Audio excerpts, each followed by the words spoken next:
to use this music to stem my fans, so I have no copyright. Thank you.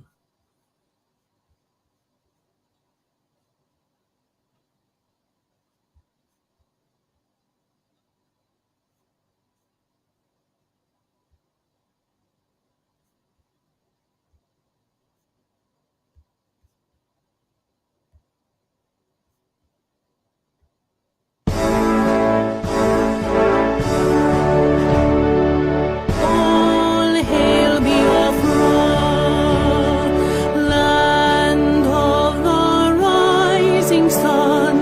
We love and cherish. We have vanquished our enemies. All hail Biafra. God bless Biafra. In him we trust. Shout it, sing it. All hail Biafra.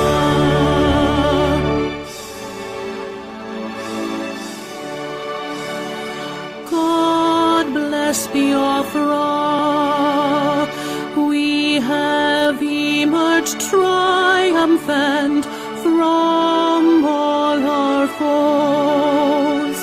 Through the crucible unscathed, we passed victorious. Our trumpets pealing the glorious song. Play it, sing it, all hail Biafra.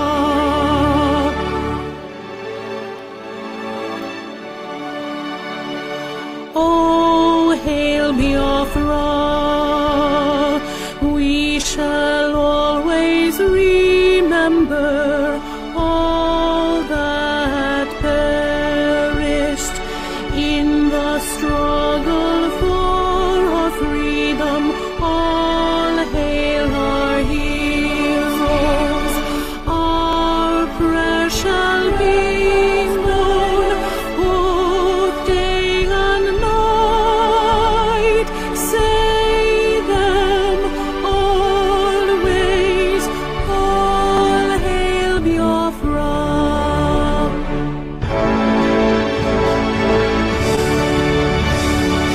All hail Biafra. Now our star shines everywhere. We crave humility. God guide and protect us all.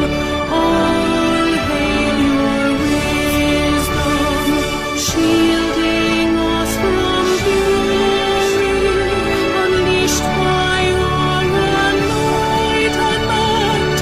Biafra, Biafra, shining forever.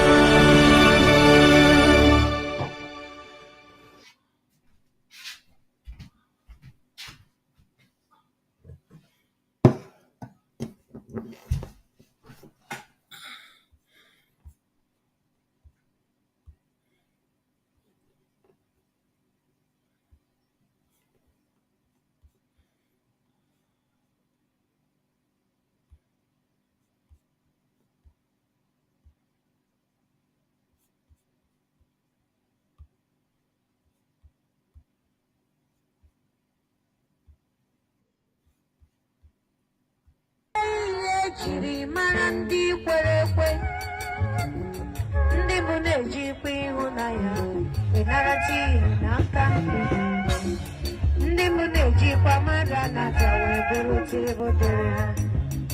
Mgbala izewe ịhụnanya, mgbe okwukwe nwere olileanya, mgbe okwukwe nwere olileanya, ịhụnanya gbara ọsọ n'ụlọ ụka. Ngwa gị ya chụrụ ya ọsọ, iru otu na nkewa akpọmasị barabara n'iru chụrụ ya ọsọ.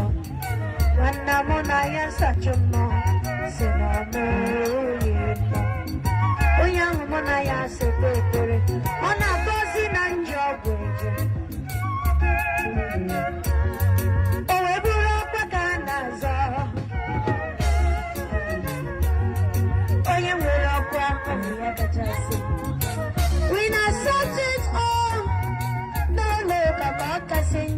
when the winner accepts it all, who makes the loser stand so small. Iro di n'ụlọ yiri akwa abalị isi, onye ga-agwa m ebe odo isi. Ya gbawara m egwu ịhụnanya, aga m akụkwara gị egwu ịhụnanya. Abịa steeti Eli Nnamdi, abụ ndị hụrụ n'ụwa Ole Nnamdi Kanu. Ala Biafra ole nwanne gị, gọvanọ Lesotho ole nwanne gị,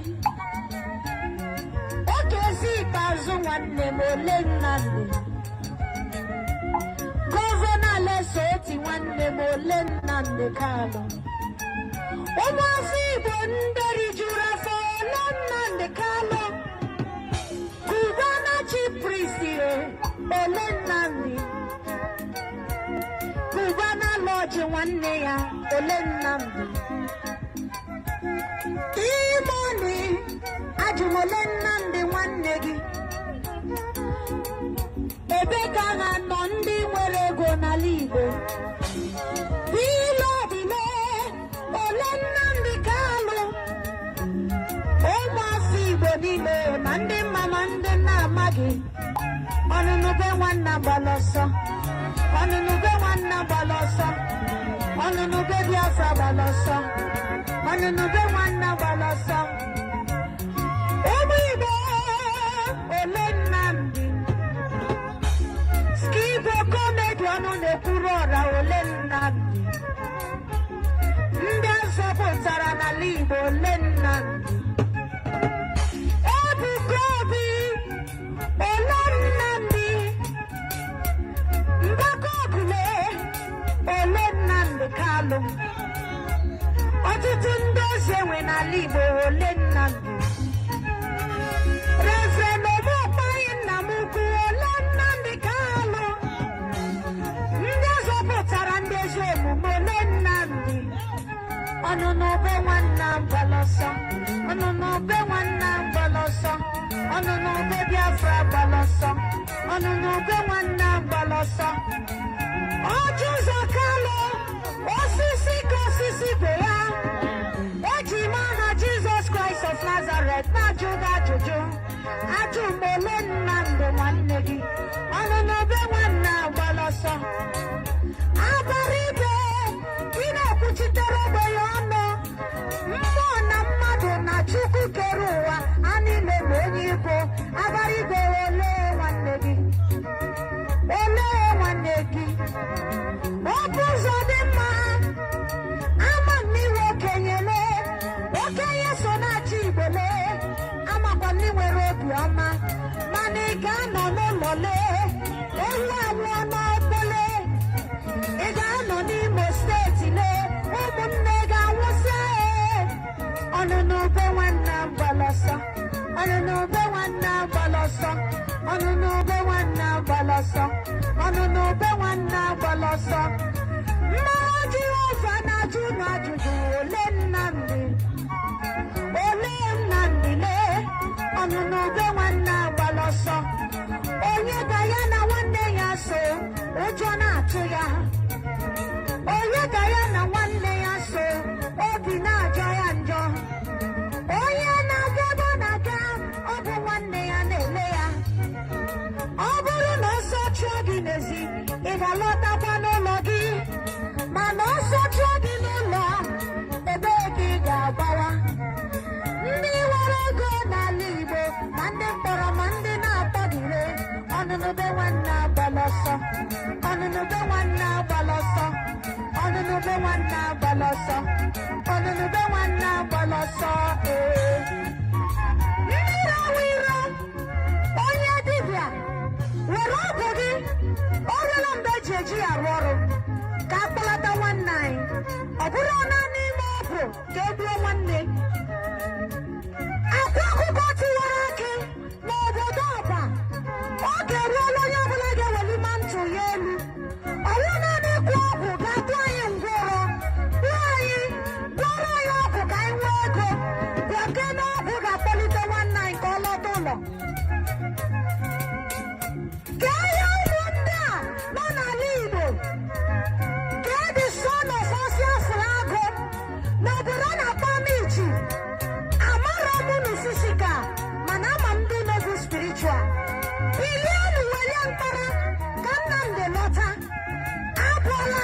n'ihu too much. Ọ bụrụ na ọ na-akwa nje egbugbu nna anyị ka anyị nwee, mana anyị enwe nke eji anapụta nwanne anyị. Ka onye a na-akpọ eze akụ Mathias, ị na-ekwu ekwugide ndị ụka, biligodo ikwu okwu ka nwanne gị lọta ka akpọlatara anyị nwanne anyị. Ọ bụghị ikwu okwu megide ndị ụka nara ego gbaa ha ndị ori, mana gị nwasokwa ezu. Oge eruola ka akpọlatara anyị nwanne anyị. Reverend Dr. Mokpai, ị na-emedịrị ọkụ dị iche iche Chukwu ji ga-eme. Welie the staff of authority, the mantle of Elijah Magalisi, ka Nnamdi lọta. I am not challenging you, but I know what I'm saying. Reverend Obose Jindo from Assemblies of God Church, nna anyị ukwu, gaa welie Baịbụl elu ka Nnamdi lọta. Oge eji eme distraction, eji eme discrimination agala. Ọ bụ unity ga-eme ka obodo dị mma. Cubana chief priest, kee ya ndị a nwere ego. Cubana chief lord, kee ha imoni ha. Ebe ọkụ unu nọ, unu nwere ego unu ji eme sushi na klọb, were ya nubie ya ozi. Igbo nwere mmadụ, Biafra nwere mmadụ. Anyị kpọọ Chineke ime mmụọ n'eziokwu, ọ ga-aza anyị. Unu zụọ ngwa ego ka a kpọrọ ya ego for complete 30 days. Nye ya otuto ka anyị hụ na obodo ya eme ka ihe mee. Ndị na-agwọ ọgwụ ka anọ gwọtụta mkpụrụ obi Chineke n'ala ka ọ mere anyị ebere. Ọ bụghị naanị nata nke anyị ji egbu mmadụ. Anyị hụ onye na-eme ọfụma ya akụchiere ya ụzọ. Anyị were ya mee preaching. Anyị akpa ya asịrị gba ya ebubo. N'oge mbụ, ndị ụmụ Chineke na-ebutute ibu na nyere ha. Mana taa nwa Chineke nwee problem, ewere ya akpa asịrị si na ihe o metere na achụ ya. Teta nọ n'ụra, ọ bụzi chọọchị ka a na-ekpe taa. Ihe a na-emezi iwu biznes. Onye ọbụla hụ ibe ya, ọ ga-achịrị aja chọọchị onye ibe ya kechiere ya. Ndị ga-aga eluigwe dị few. Ma ndị nọ na Paradise, ọtụtụ ha ga-aka bụ ibu bụrụ ndị ṅụrụ ihe, ndị ashawo, maka ọtụtụ anyị na-ebu Baịbụl amaghị ihe dị na Baịbụl ahụ. Onye ghọrịla onwe ya. Otu a ka Jehova kwuru. Iro dị n'ụlọ erika, iro dị n'ụlọ erika, iro dị n'ụlọ yiri agwa abalị isi. Onye ga-agwa m ebe o doro isi? Ya gbawara m egwu ịhụnanya. Ndị na-agwọ ọgwụ n'ala Igbo, ihe a na-arụzi bụ the more you look, the less you see. Naanị ọgwụ eji egbu mmadụ ka ha na-agwọ. Burula n'onye ọrịa bugara ha. Ha ga-agwọ ya, ha nọ n'ego. Igbuo ha ekechi ego ọnụ. Were ngwuru eme gị gị na-ekwesị isi. Ihe Chineke ga-ekperika. Ọ bụ Chineke kere mgbọrọgwụ na mkpa akwụkwọ. Ezekiel 47 verse 12 gaa cheka. Psalm 104 verse 15 gaa cheka. Check it. Ị ga-ama na Chukwu kere mgbọrọgwụ na mkpa akwụkwọ. Ọ ya kekwara gị kee mmụọ ahụ ị na-asọpụrụ, mana ya nwa kwesị ka ịsọpụrụ ya. Esi na o nwere isi. Baba gwao, isi ga-adakwa. 2025, it will be terrible in the whole of this country. Not even a ruler will escape it. God is not looking at anybody's face. He is coming for those that say there is no God. Otu a ka Jehova kwuru.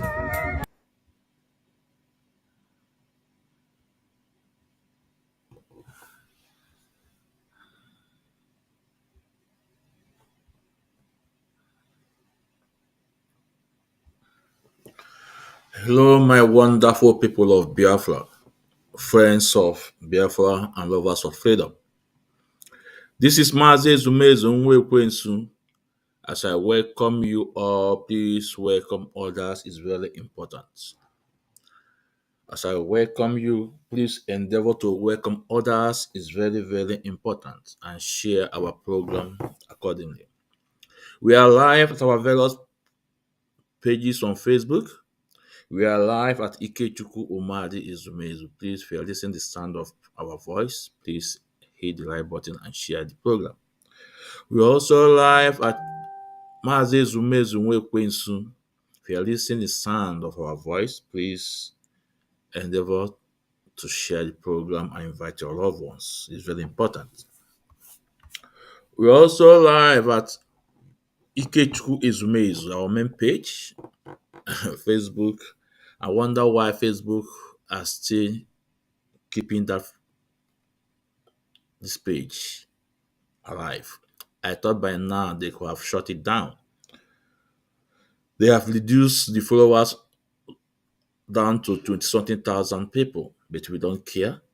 We must preach the gospel. It doesn't matter. We must preach the gospel. So if you're listening to the sound of my voice there, please hit the like button and share the program. Like I said, I always say, don't bother about the number you are seeing because believe me, thousands are watching now. And on our YouTube, we are live there. Ikechukwu Ezumezu. Please, if you are not subscribed on our YouTube, please endeavor to do so. Go and subscribe at our YouTube, Ikechukwu Ezumezu. And I told you we have another backup on YouTube, but I've not finished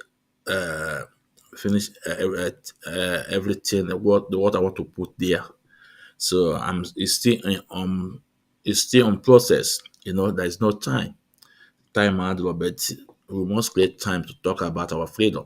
If you look at my voice, my face, yeah, for that now we can even but we must preach the gospel. No, we must preach the gospel.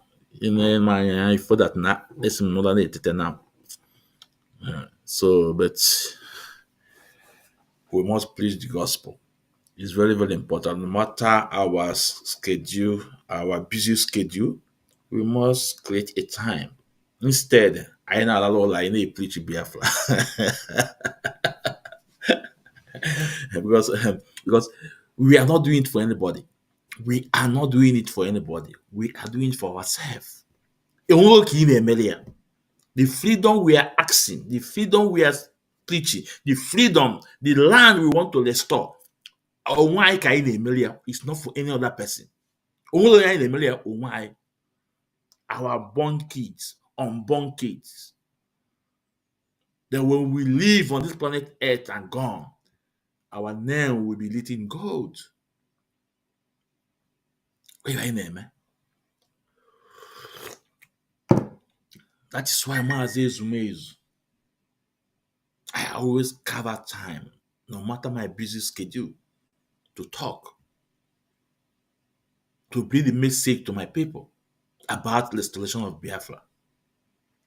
So please, if you have not subscribed on our YouTube, Ikechukwu Ezumezu, please endeavor to do so. We are hitting to 700 people. Please endeavor to do so. Please go and subscribe and invite your loved ones. Share it on your WhatsApp group.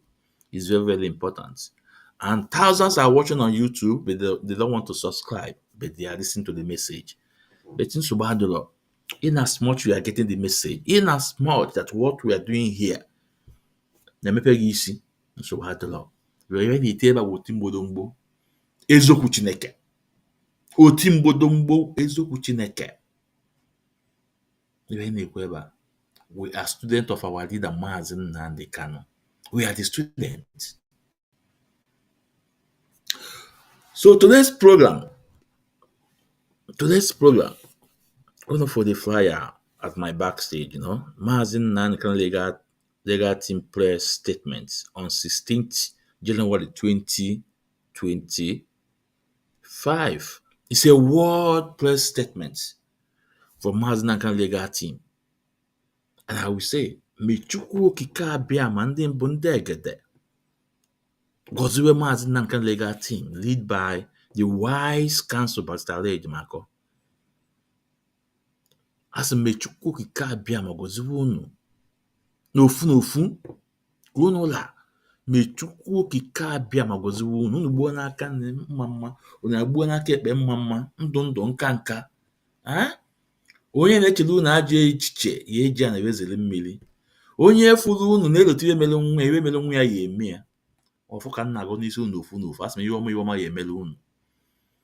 Those that having doubt in you guys, Beginning and little little. They are beginning to understand you guys' plan, you guys' great plan.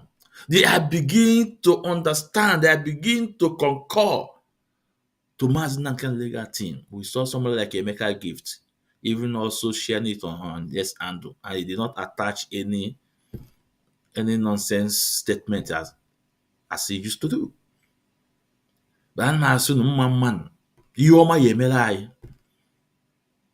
Ihe ọma ya emere anyị, our leader Mazin Nankan will be out. It doesn't matter. Like I said in one of my program, those that are holding Mazin Nankan, they will be so confused how Onyendu will be out, and they will be asking themselves, "What happened? What happened?" But then it is late. Onyendu is out. Now we have to look into this WordPress statement from Mnklegalteam. Like I said, I told you guys, go and follow the barrister Aloy Ejimakor on S handle. There you will get the full program up to 1 hour. Go and follow Maazi Takano on S handle. You will get the information. Follow Prince Meme on Facebook. You guys will be getting the information from the direct source. This is not the time of Ifeanyi Ejiofor. No. And they will respond to you guys. So we're going to look into this WordPress statement from Mnklegalteam. This time around, Chinasa Wanketa, our cows were mango under mango tree press release. Our cows were mama put press release. Kainaga, let's be going. But before we bring this program, let's look around the activities that's happening down there in Nigeria. Let's look around.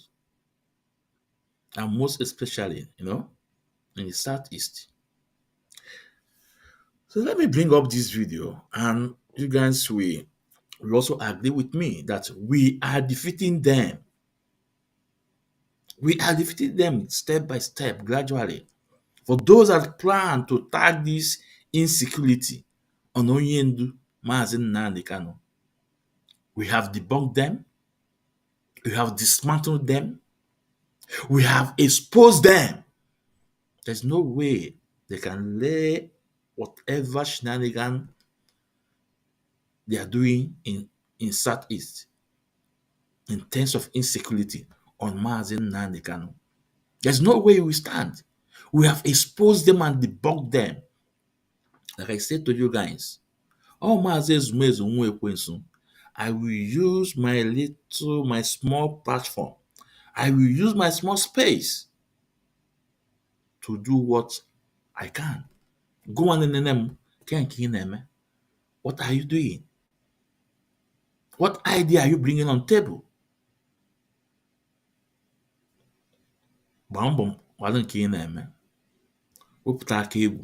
It's very, very important. Bring it up in as much that is in line to release our leader Mazin Nanikano. In as much is in line to restore our motherland Biafra. We are welcome. So let's listen to this the news on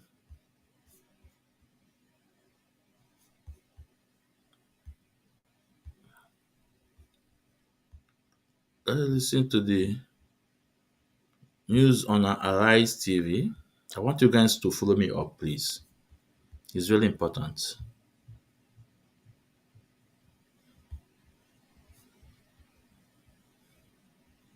About this insecurity, before we go to the main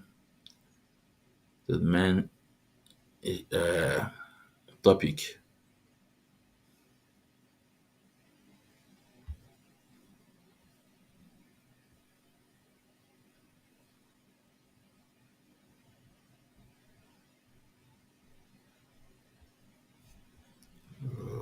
you sure you download it? No, you must get it. We need it. Hold on.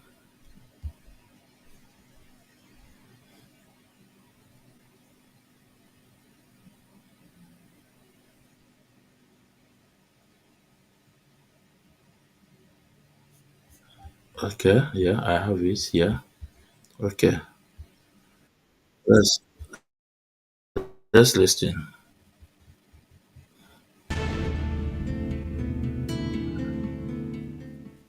Our attention is once again drawn to the security situation that has left many lives ending in a tragically gory state in the southeast region. As the situation goes from what you could call bad to worse, making the unarmed civilian an endangered species in his daily life. The Nigerian military has been trying to forestall this ugly recurrence, while the regional security threat has spread its roots into widespread criminal activities and violence. I'm delighted to have former PDP governorship candidate in 2021, currently a Labour Party stalwart, an immediate past president, and chief executive officer of the Transco Group, Val Ozigbo. He joins us on Arise Prime Time. Glad to have you join me. Thank you so much, MD. Yeah, well, just like we talked about there, let's go straight to the fact that Simon Ekpa has been arrested. And will this stop insecurity in the southeast? What do you think?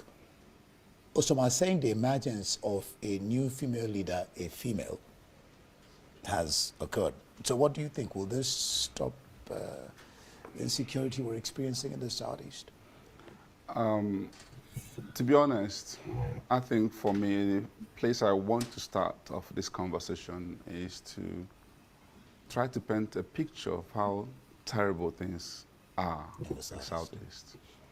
I was reading a report recently by a group of NGOs and authored by one Ejimakor and his colleagues, and they documented a lot of atrocities that have happened in the entire southeast, where in their record, in the reckoning, over 65,000 people had been victims of kidnapping and what have you, and over 32,000 deaths from different, whether state actors and non-state actors.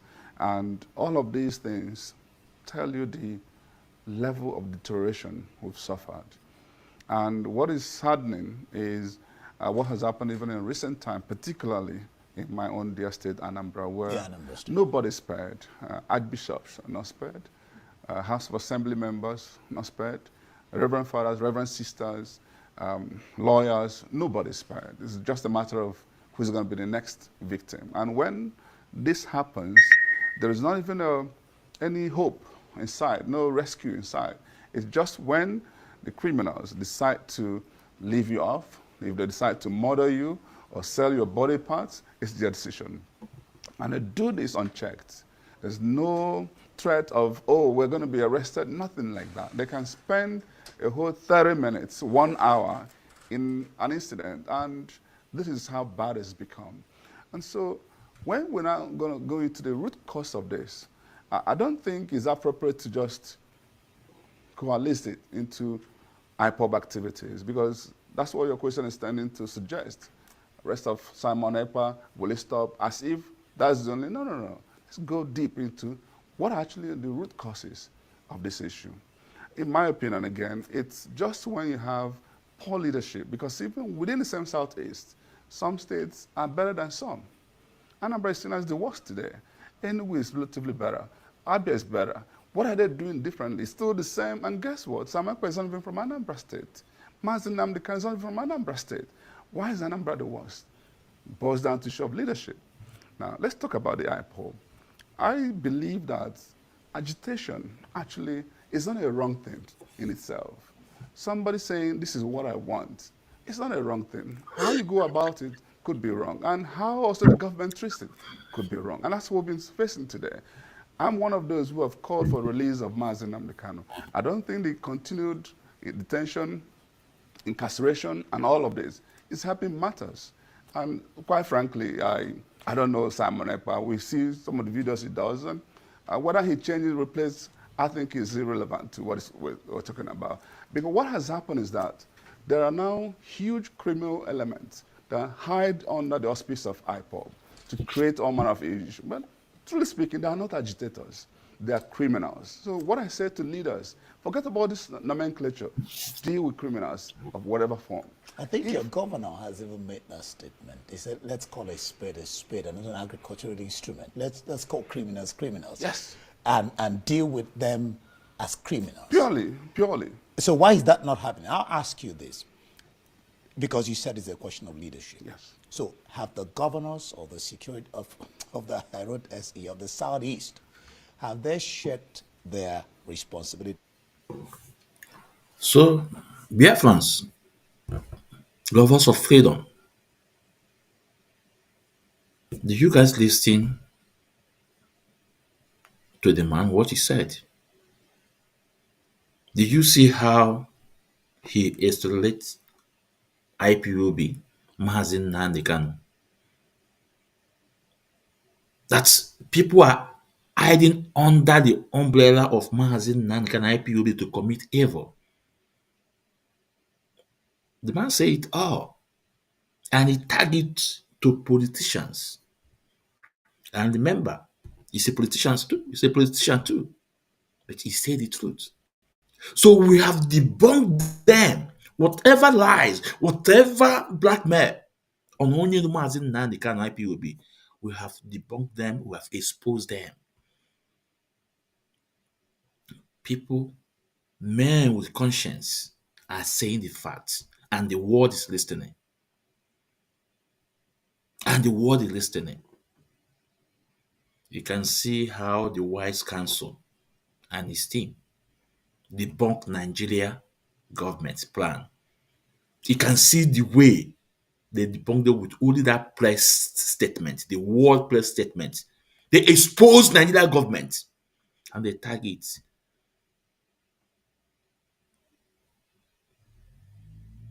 the criminal justice in Nigeria. Nigeria government has no shame. They don't know where to do what, where to start. We are coming to it, but let's listen to this man. So all the plans to blackmail Mazin Nnamdi Kanu internationally has failed. All the plan to tag IPOB terrorist group globally has failed because me and you expose Nigeria government, because me and you stand up for what is right, because me and you say no to Nigeria agents, and we continue to use our platform, we continue to use whatever we can lay hand on to debunk Nigeria government. Today, the world know that Mazin Nnamdi Kanu is innocent, that Mazin Nnamdi Kanu is a freedom fighter. You hear what the man said here, that fighting to be free is not a crime, that he have called for the release of Mazin Nnamdi Kanu too. Let's continue listening to him. It's really important. It is even with the security votes. The answer is yes and no. Because I don't want you to put all of them in one basket. And something happened recently in Anambra State where a priest was kidnapped. Another reverend father had to call a governor of another state for help to track what happened in Anambra State. And when the whole thing was done and finally, thankfully, the priest was released, they had to go back to the governor in Enugu State to say, thank you for helping us. What I'm saying to you is that it's not just the case of the Southeast governors. Let's be specific. Some are doing much better than others. In the case of Anambra State, I have no clue what is going on. Why can't we, since the beginning of this administration by Governor Soludo, we haven't seen much being done in the area of insecurity. We've not seen even vehicles bought for security agencies. You hear cases of when they're even sent to work, they get demotivated, demoralized, and then they just ignore. And then if you look at all the cases that have happened, the same story. There's not any attempt to rescue. But that's not the picture. I interviewed him here. That's not the picture the governor painted. The picture, because I told him that. So I'm said in 15 local government areas, they were asking the president to declare a state of emergency, but he said it must be some, for lack of, let me not use miscreants, some people he doesn't know, but that they've done quite some good job that they're speaking in Anambra State. That's what he said. This is, I don't want us to shift this into a debate, but it's not. Do me one favor. You have your correspondent in Oka. Figure out what is going on. In Anambra State, the government house, few meters away at Nibo, they were celebrating New Year Festival. Criminals took their time, killed many people. Up to today, not a single person has been arrested. In the case of Oka North, the entire of the Urum bush and all of that, if you see and hear evidences from kidnapped victims who were thankfully released, and they tell their story, it is alarming.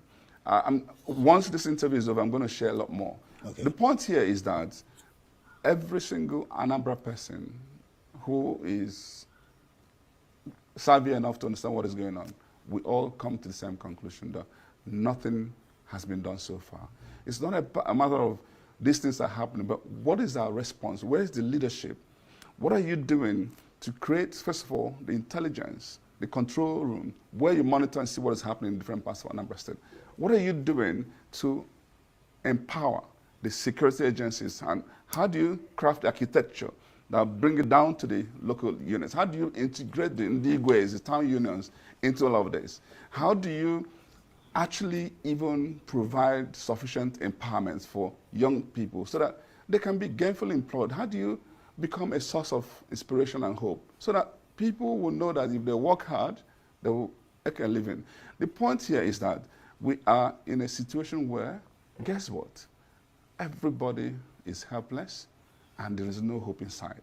And just recently, saying that after Christmas, it's going to launch some security initiative. And people are saying, why wait until after Christmas?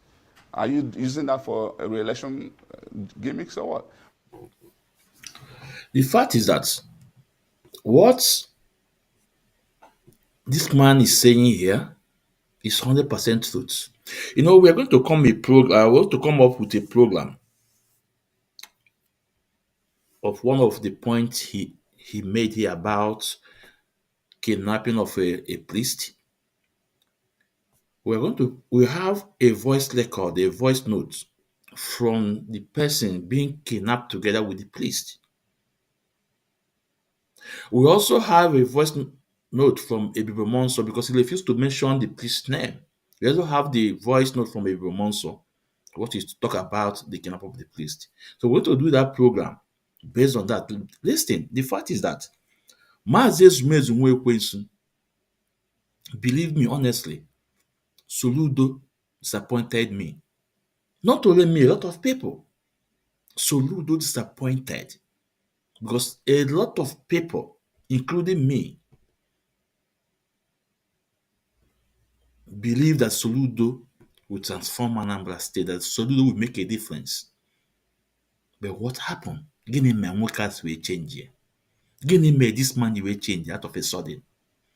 Ọsụkwa the same Soludo nwa mgbe afọ anyị maara. Gịnị mere? What happened?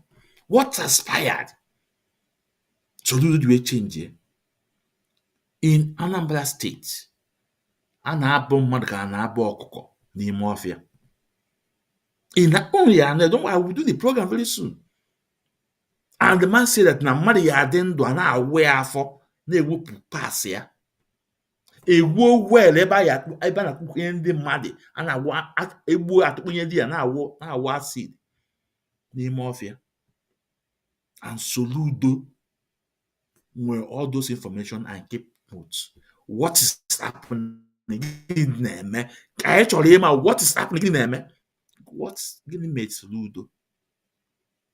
What's changed him? Eji ya na-akpa amụ.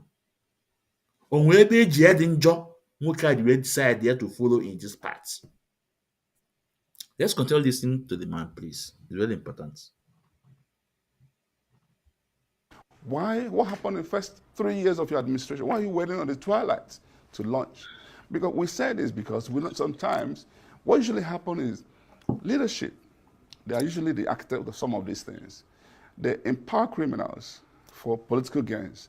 And when they're not in power, they don't know how to treat these criminals. How do you even recover some of the guns you've armed wrong people?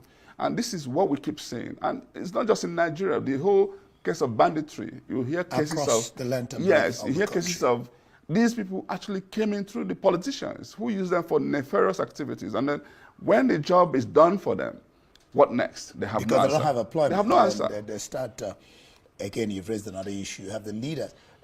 Because we're talking particularly about the Southeast, even though you mentioned, of course, Nigeria in general. Have the leaders in the Southeast, do you think, that they played the ostrich looking for the cause of the problem outside their shores while the problem is within? Because I've seen so many leaders talk about, okay, I'm going to come to Nnamdi Kanu and all that. But don't you think they played the ostrich, begging the issue, looking for,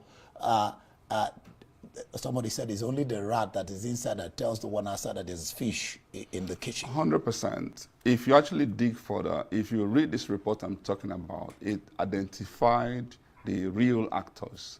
You will see the ones that are externally influenced. You also see the one internally influenced. A lot of the things happening are actually being created and caused by also the people of Anambra State. We're not talking only about Anambra Yes, State. I'm just using, okay, the same way. If you go to Imo, you go to Ebonyi, you go Abia, to yeah. Abia, you see those cases because what you even find is that simple intelligence. I sat down with a top police officer recently, and I said to him, well, I see effort he's making, what is going on? And The way he that was cop blaming that it on the favored locals. milk. Do you know something may happen today here at this port? They will pursue, give a chase, and then when they get there, ask the locals, where did they go to? Nobody will talk. And I said to him, do you know why that is happening? It's happening because some of them are under oath, which means nothing. It's just a matter of they're getting intimidated. And some of them don't trust you guys to be able to provide this information because they don't know who they're talking to.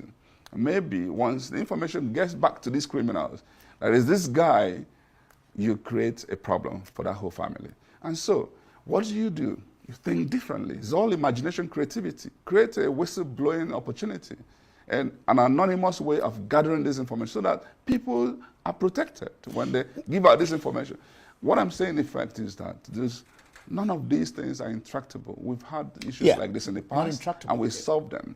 So it's just a case of leadership. And what I keep saying to people, they should stop looking at whether it's external or internal. Don't blame anybody. Take Deal with ownership. the issue. Take leadership.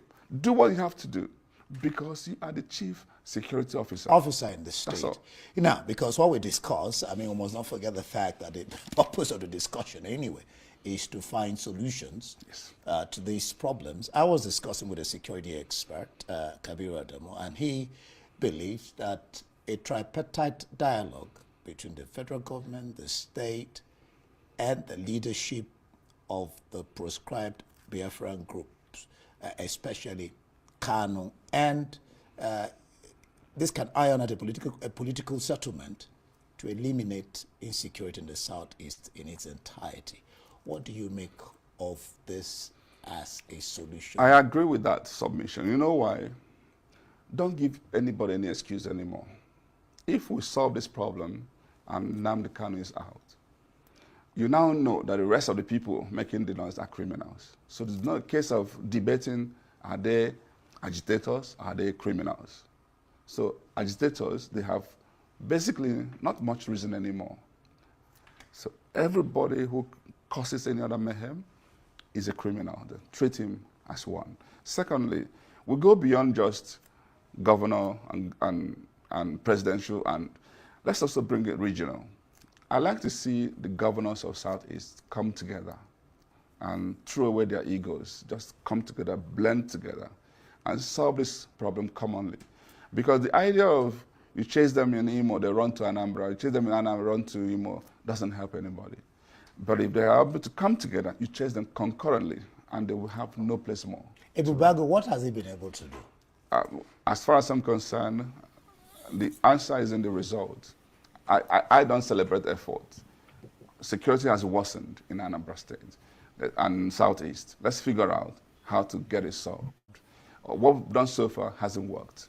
The only thing I've seen is some states who have made some appreciable improvement. And what I keep mentioning these states, so that let my governor go and copy and replicate what they're doing, so that at least we can feel a little bit safe while hoping for other bigger strategies. And these things are things that can be deployed just within the next 2-3 months and get things. If we show the political will in solving this, and show follow a certain strategy. And some of them I've spoken about, I've done videos on. In fact, I just did another video today, which I'm going to release tomorrow, just again focusing on insecurity, because it is our #1 problem. Can you imagine how many businesses have left? I was going to come to that. I mean, I think I have something on business. I'll try to get to that. Nnamdi kind of founded this now proscribed IPOB in 2012. Since then, it has metamorphosed into varied factions. I mean, we're talking about the root cause of this problem. Some say the root cause of the insecurity in the Southeast is his incarceration, while some others say is political motivated to demonize IPOB and the Biafra agitation. Do you agree with that? And has this varied factions exacerbated, the insecurity in the Southeast? I started from this, and I said to you, agitation in itself It's not a bad thing. That, when you go about it. That I want to even be alone. Guess what? If a referendum is actually done on the Southeast, you'd be shocked what the answer might be. It might actually be that, no, we don't want to be alone, because there's a debate as to what side is better. But let me tell you what actually is going on. Sometimes you actually don't blame the agitator, because there's enough to agitate in this country. I mean, what is even worse is that things are this bad, and there's a conspiracy of silence among the elites. And people like you, the journalists, nothing. You say nothing, you do nothing.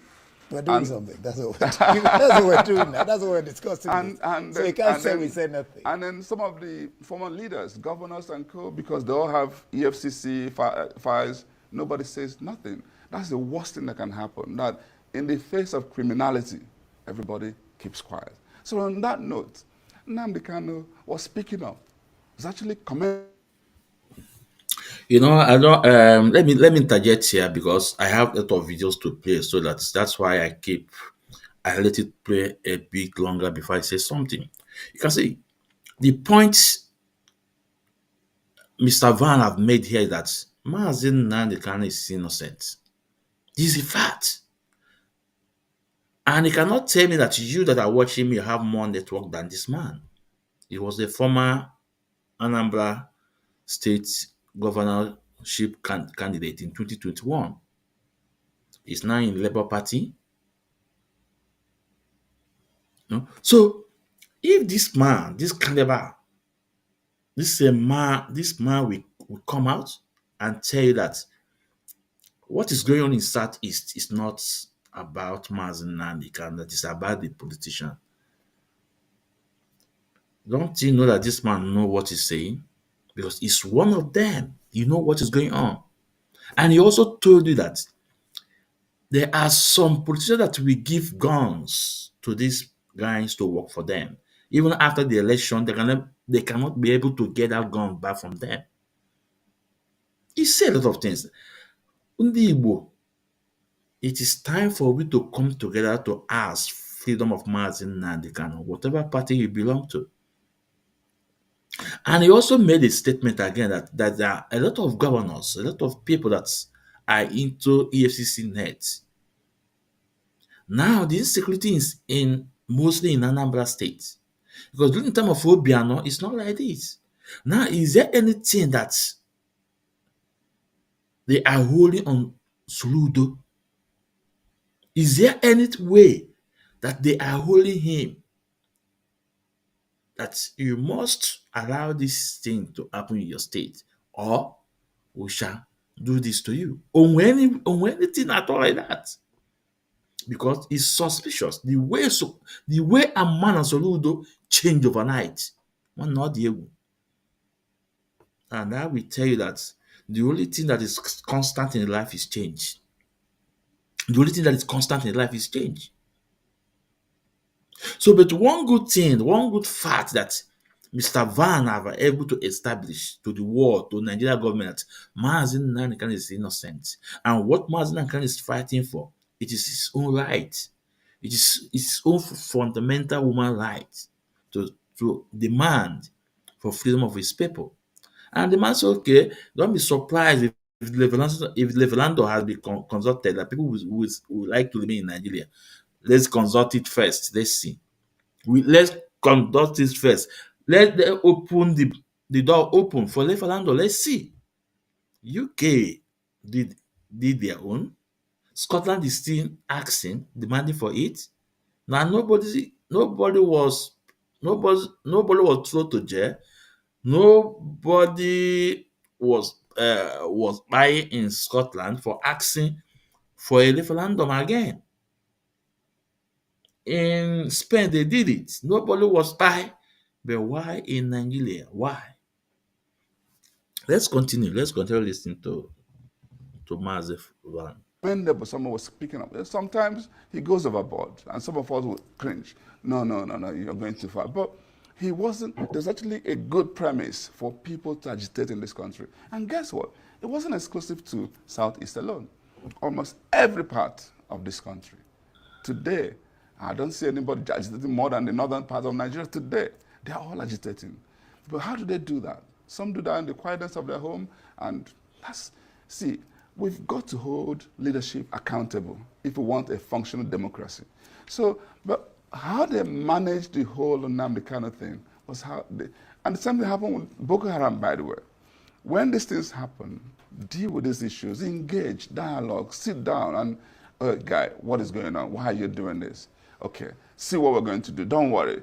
Give hope, inspire people. This thing would have just fizzled away. But no, it's a case of even when they go to court and you see that everything is now being manipulated, begin to see political dimensions to it. Even the Simon Ekpa, there was a lot of accusation that it was opposition, different other parts were funding him to keep doing what he's doing. We don't even know the truth anymore. But the truth of the matter is that I honestly believe in not digging too much as to the issues in the past. What do we do going forward? And this is where I come in. We need pragmatic leaders who will sit together and say, let's stop blaming this. Take ownership. Because when you hold yourself accountable, imagination, things, and then in case of Anambra, I've said it, why can't we just come together as a people?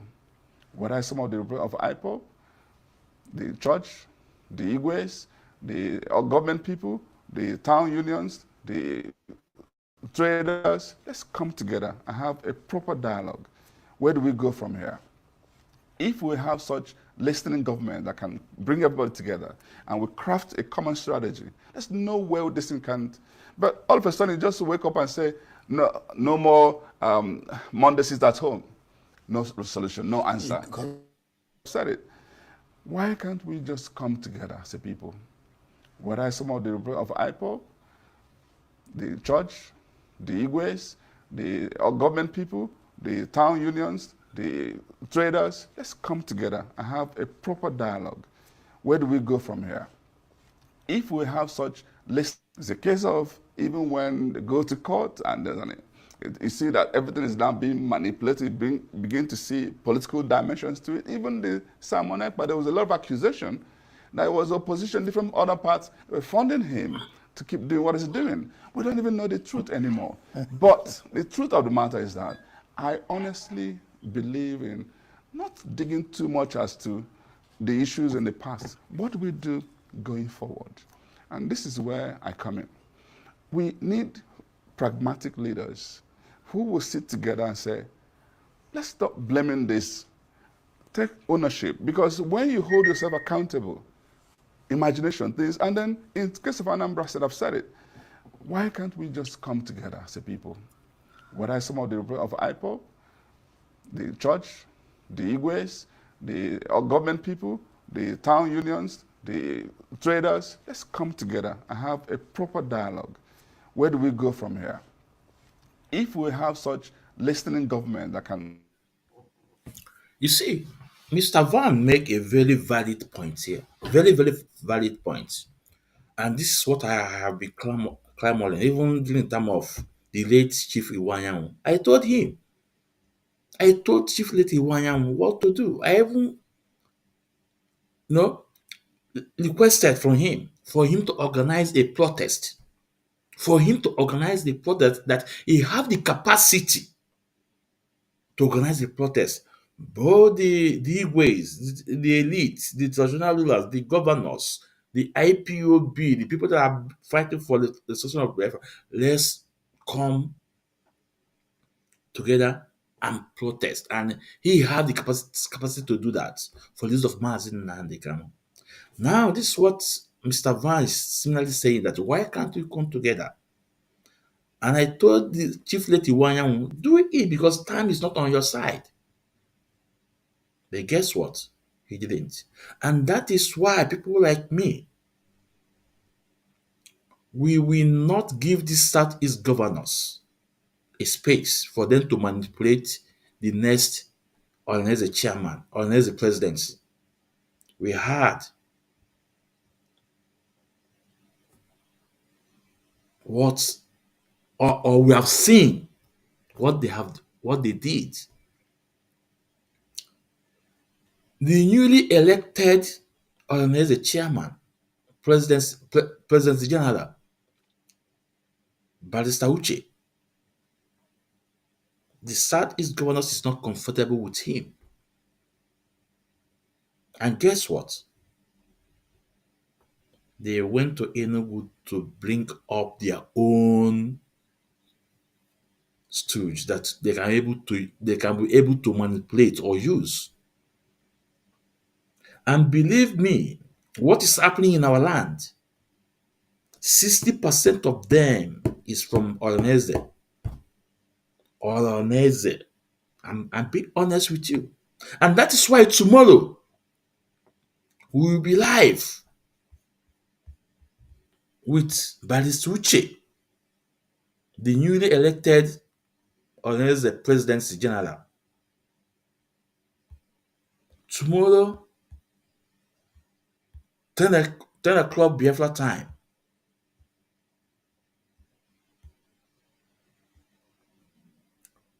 Tomorrow, 10 o'clock Biafra time, he will be live. Then come with your question, and we oblige you to come with your question, to come with your ideas, that we are not going to back down. We are going to give him the support because he was elected. He won the election. So we are going to stand up and protect his mandate. This is not about IPOP issue.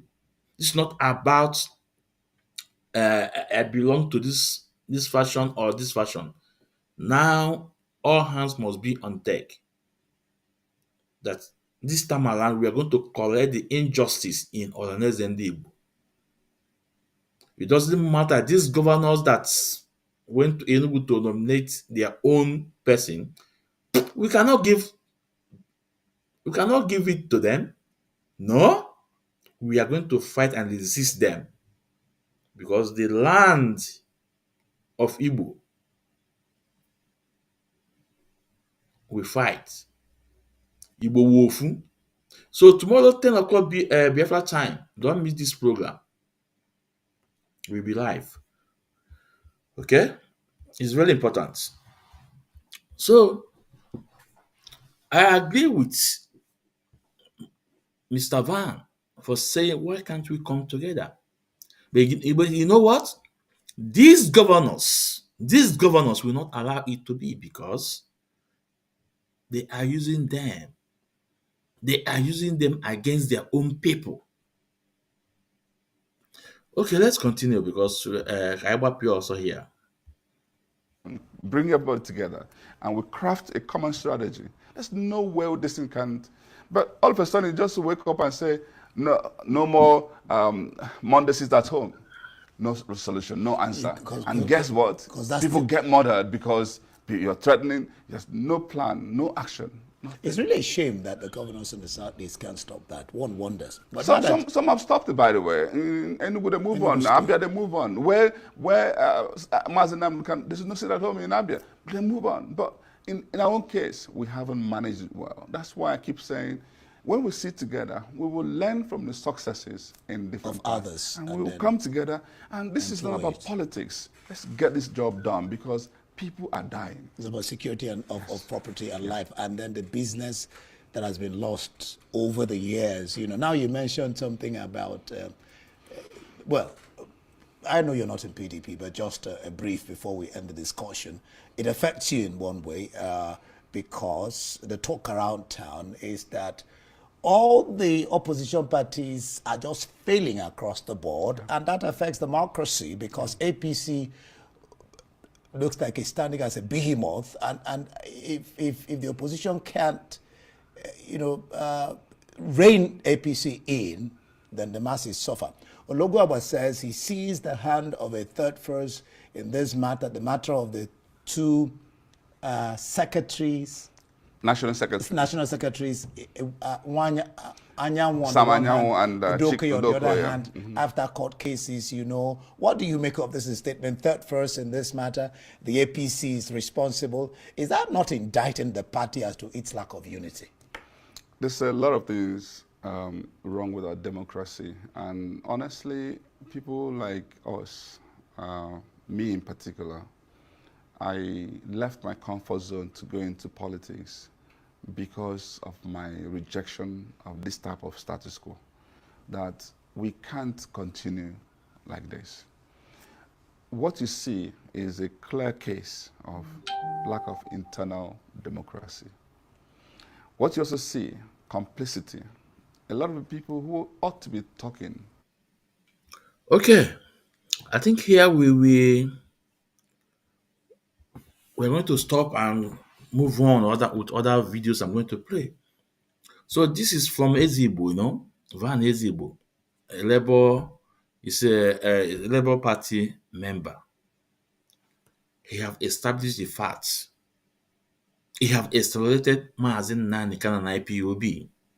That what this security in Southeast is done by politicians, and it is obvious, it is clear. So for this remaining agent that are still trying to see if they can blackmail Mazin Nanikan, listen. Listen. You will fail again. As always. You shall fail again as always. Because Mazin Nanikan is a freedom fighter. Because Mazin Nanikan is not a violent man. Because IPOB is not a violent organization. It's a peaceful movement by the indigenous people of Biafra. Over 80 million of us. And my son,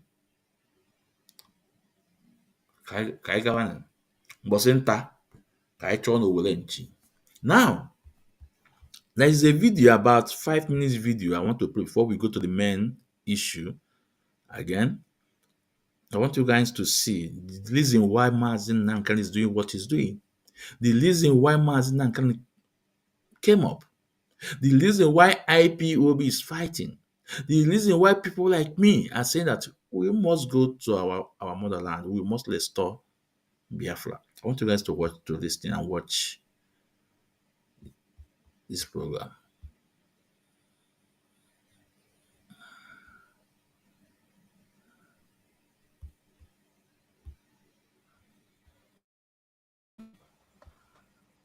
Oji, it's interesting you ask this question. And the reason I don't know what the Southeast Governors Forum are doing. I don't know what they discuss when they meet. But there are critical areas that we must address. And we must bring to the table as soon as possible. The Southeast, yes, is the only region that does not have a high pressure gas transmission pipe to take natural gas through it. You have the AKK, the Ajaokuta, Abuja, Kaduna, Kano. There is a second phase of that AKK that goes to Counsel in Zamfara. Now, in that AKK, you have pressure metering and reduction stations in Gwagwalada for Abuja, you have in Kaduna, you have in Kano, and then you're also going to have in Counsel when the second phase starts.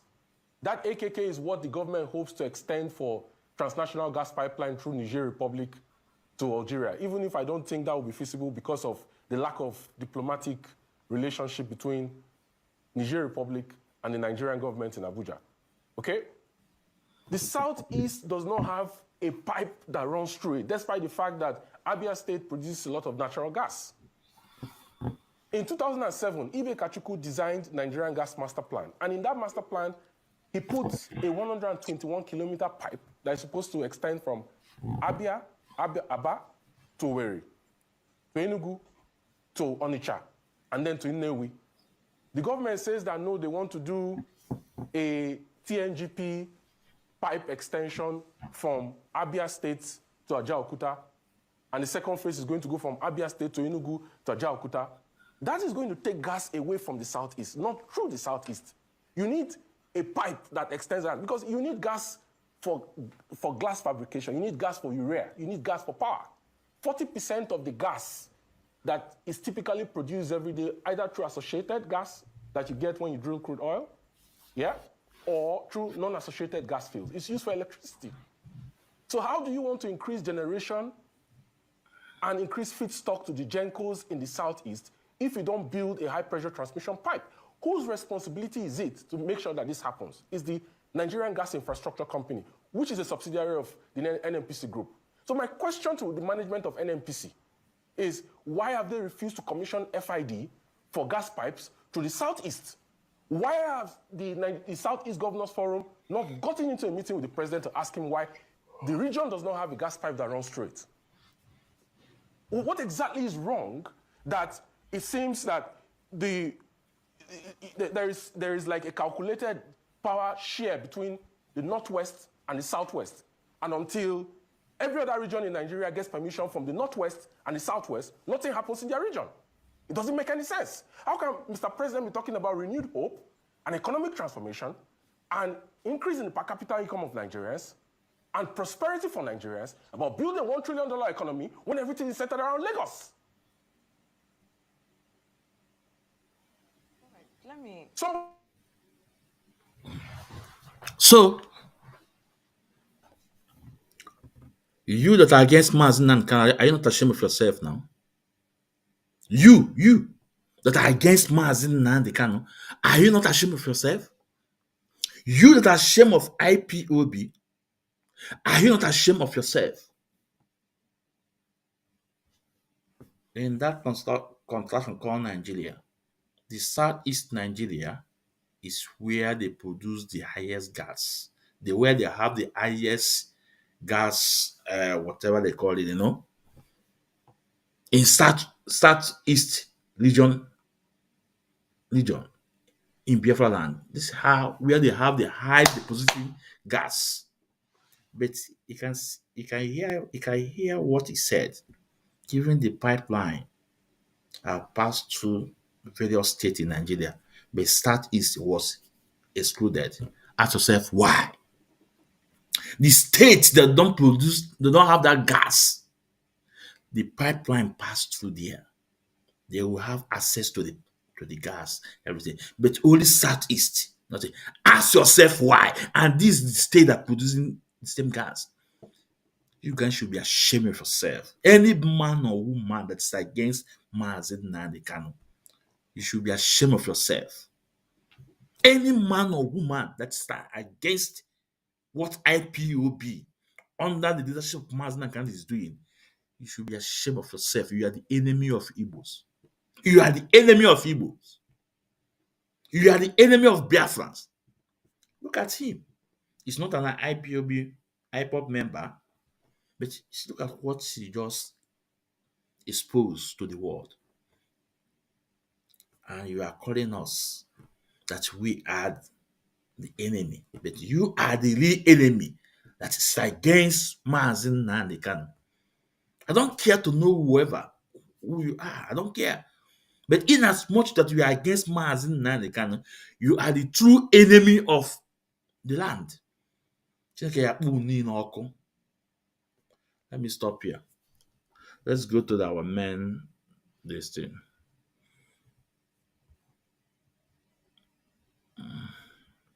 Now, let's present to you the WordPress statements on 16th of January 2025 from Mnklegalteam, led by Wise Counsel Barrister Aloy Ejimakor. It's very important.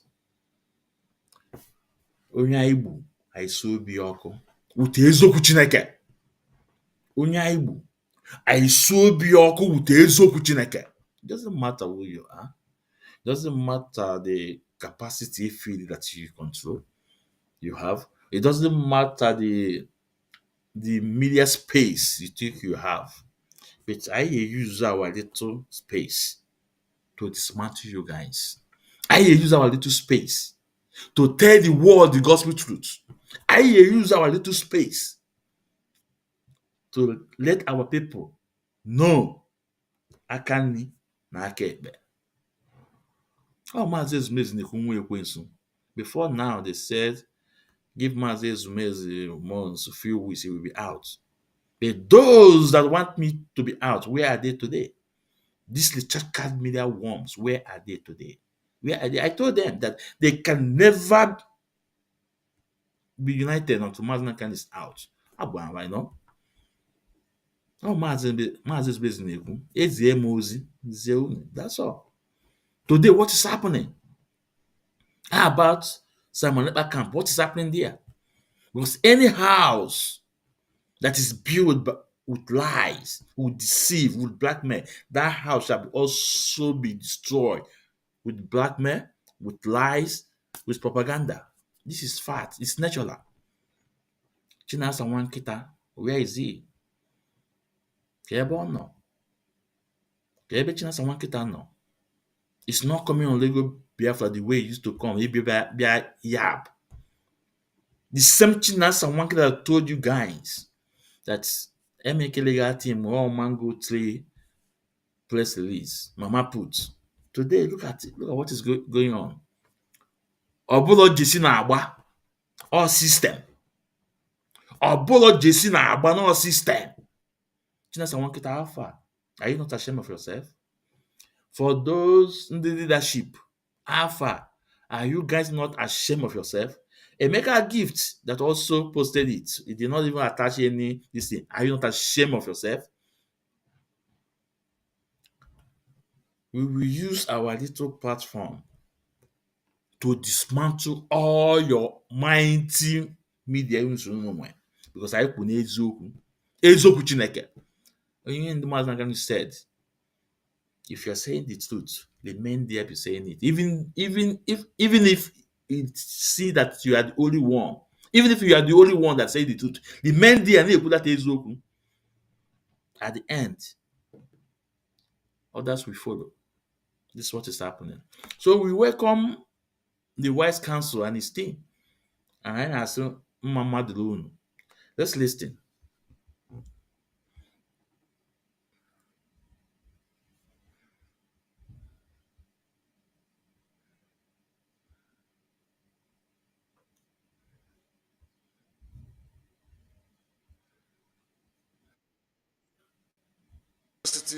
And indeed, any other person, the sum of 1 million naira, if such student finds any precedent on stay of execution in criminal proceeding where an acquitted person. This is Barrister Nnameka speaking. I want you guys to follow. Let me take it back again.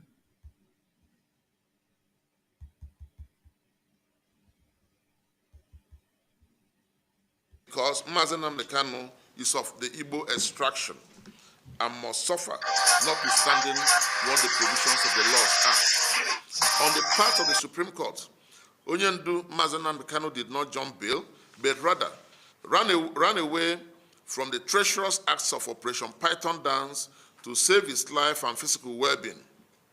At page 10 and 11 of the Supreme Court finding and decisions, it was held that the respondent was on bail and therefore in the custody of the law when his home was illegally invaded by heavily armed military officers of the appellant, causing him to flee from his home and country to secure his life. In the face of such an attack, it was reasonable for him to flee to secure his life and physical well-being. That is what any normal and reasonable human being would do in that circumstance to preserve his life and physical well-being. The High Court in Enugu State ensued in any Nigerian university and indeed any other person the sum of 1 million naira if such student finds any precedent on stay of execution in criminal proceeding where an acquitted person is by such order restrained from enjoying his freedom. It is an illegality. Listen, this is a pledge our leader made from detention. Onyendu made this pledge. If any Nigeria law student or any other person that find it, what happened in the appeal court in terms of state execution, if any law student or Nigeria or whoever that find it in Nigeria constitution, what they did to him, that he will give that person 1 million naira. That he will give that person 1 million naira. Let me take it back again. Because they played the Onyendu made. Listen. In any Nigerian university, Yeah. and indeed any other person, the sum of 1 million naira if such student finds any precedent on stay of execution in criminal proceeding where an acquitted person is by such order restrained from enjoying his freedom. It is an illegality that would haunt. I hope you guys listen. Any Nigeria law student or any other person that found it, what they did to him in Nigeria constitution about the state execution, that he will give that person 1 million naira. 1 million naira. Now let me add my own. I'm also adding 1 million naira to it, making it 2 million. If any person at all from the law, Nigeria law students, or from any person, just what our leader said, I add 1 million naira to it again, making it 2 million. If anybody will come out with a proof in Nigeria constitution, come out. I add my own 1 million, making it 2 million. It's a challenge. This time around, it's a challenge. So let this debate, let this thing be open to whether you are from Hausa, from Fulani, from Yoruba, anybody at all that will come out with a proof on that.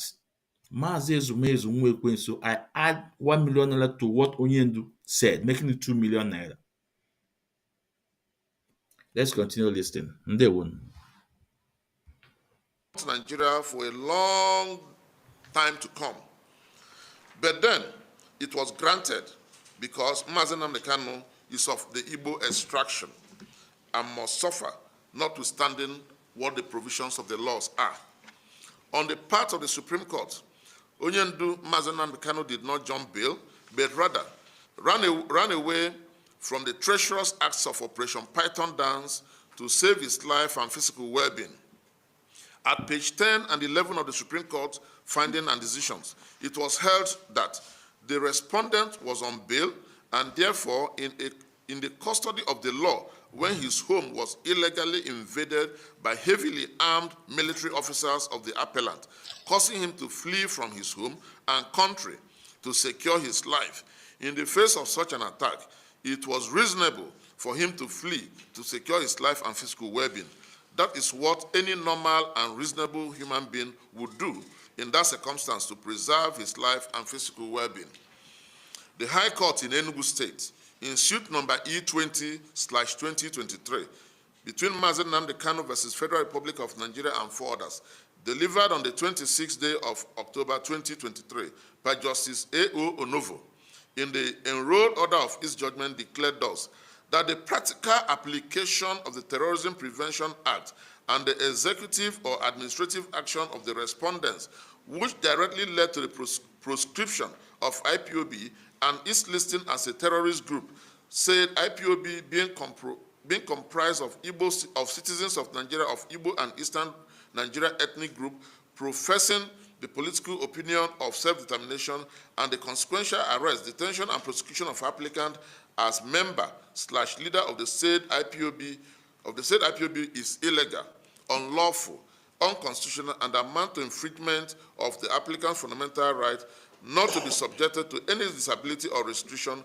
on the basis of his ethnicity as enshrined and guaranteed under Section 42 of the Constitution of the Federal Republic of Nigeria, 1999, as amended, and his fundamental right as enshrined under Article 2, 3, 19, and 20 of the African Charter on Human and People's Rights Act. Both the decision of the Supreme Court on the unlawfulness of the revocation of Onyendu's bail and the judgment of the High Court of Enugu State remains valid, subsisting, and not tinkered with. But no person obeys them because it does not favor the federal government of Nigeria. In fact, Section 2871 of this and 3 of the Constitution that makes it compulsory for all persons and authority to obey and give effect to the judgment of the Supreme Court. And the trial court is never entrenched in the Constitution as to benefit Mazen Nnamdi Kanu. It is not disputable that Mazen Nnamdi Kanu has the constitutional right to agitate for Biafra. Self-determination is recognized and sanctioned under our laws and under normal circumstances. His prosecutions are the violators of the law of the land. If one may ask, on what premise, therefore, is Mazen Nnamdi Kanu detained in the Department of State Security Service? Are Nigerian court's orders and judgment useless, or useless only as they affect Mazen Nnamdi Kanu? Why is it that when the judgment is against the federal government of Nigeria, they will not be obeyed? But if it's in their favor, they quickly rush to obey it. Thank you. At this point, I will hand over to my friend, Honorable Barrister Jude Ugwai. I'm giving you justice.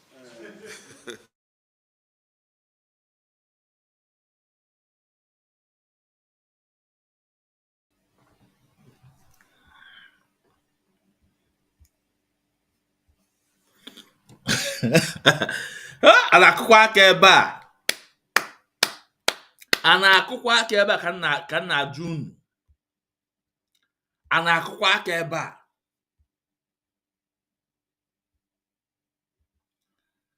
Ana m asị unu, a na-akụkwa aka ebe a. Agwara m unu that na ọ bụrụ jesi na-agba, ọ sistem na-agba. Ọ bụrụ jesi na-agba, ọ sistem na-agba. We can see on the table all the mainstream media in Nigeria, they are there. These are the people that Chinasa Nwankita told the people that they are mango tree press release. These are people that Chinasa Nwankita told the people that they are mama puts. They say mama put. They say mama put press release. They say no. They say the ban Nigeria criminal justice system. The team so formidable, fearless, focused, know what they are doing. Mechukwu okike abịa ma gọzibe unu, ndị bụ ndị agadi gọzibe unu. Mechukwu okike abịa ma gọzibe unu and give you guys strength and lead you guys the battle ahead. That one ayadi. But at the end of the day, you guys shall be victorious. We shall win. We shall win. This barrister Nnaemeka Ejiofor, for the last time he was on our program, ọ gboro iwe ewu na-ata. Ọ gboro iwe ewu na-ata. He remained focused. He remained fearless. He said the way it is. And end of it all, see, release Mazin Nani, can let him continue because it is his own right for him to agitate for Biafra under Nigeria constitution is there. I can understand Nnaemeka Ejiofor and other lawyers. Now let's listen to Barrister Jules. It's very important. They won.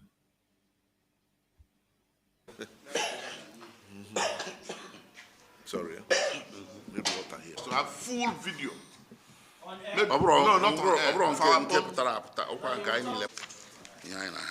I'm going to be reading 14 pages. Full video, even if it's 10 hours video. And wrote a strongly worded letter to the then president of Nigeria to retrace his steps and restore IPOB. Now, this is the wise counsel speaking. Barrister Aloy Ejimakor, the lead counsel. People call him special counsel. Maazị Ezumezu Nwekwe, so I call him wise counsel. Wise counsel. Mr. Rendition, the Stanley Rendition. Native Otimbodombo. My media with my little platform. The barrister Aloy Ejimakor on his team. On native Otimbodombo with Nigeria constitution. They dismantle over. Ọdọlụ ka iyi a na-ebu isi n'oyibo ịbịa ka gị na ya sụọ ya ọ na-agị n'iyi wute oyibo isikwa nọ n'Igbo ọ bịa na ịbịa nke aka iji wee bịa onye gị ya aka na owete ka eji esu ya ọ iwe Aloy Ejimakor bụ the wise counsel iyi na onwe ya ekene ngụ. Let's listen to him.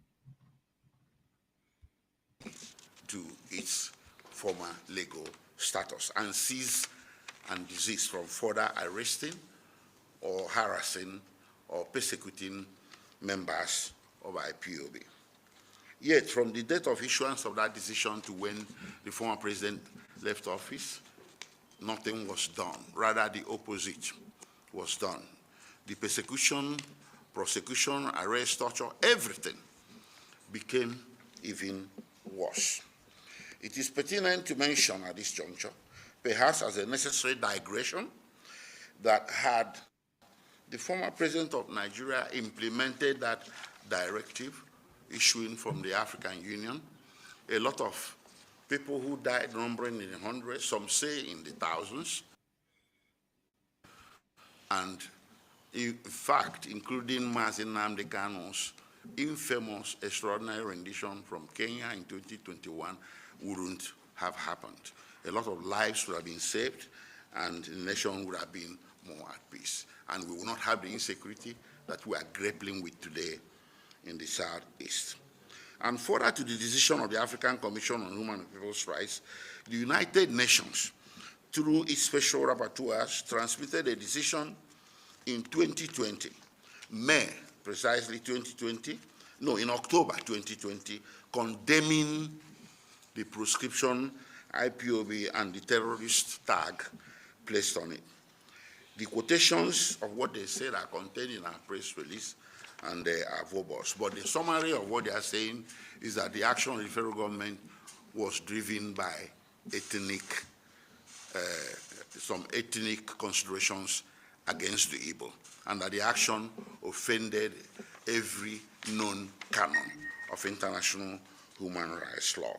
Consequently, this organ, which is a very important organ of the United Nations, directed the federal government to do the opposite by deproscribing IPOB. That the action was never taken to get that done, and so here we have it, that For quite some time now, these things have persisted, and here we are with the dramatis personae, this most single factor in this whole saga is Mazi Nnamdi Kanu, who remains in detention to this day under questionable circumstances.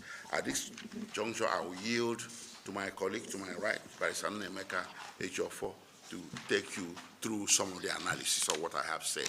Thank you.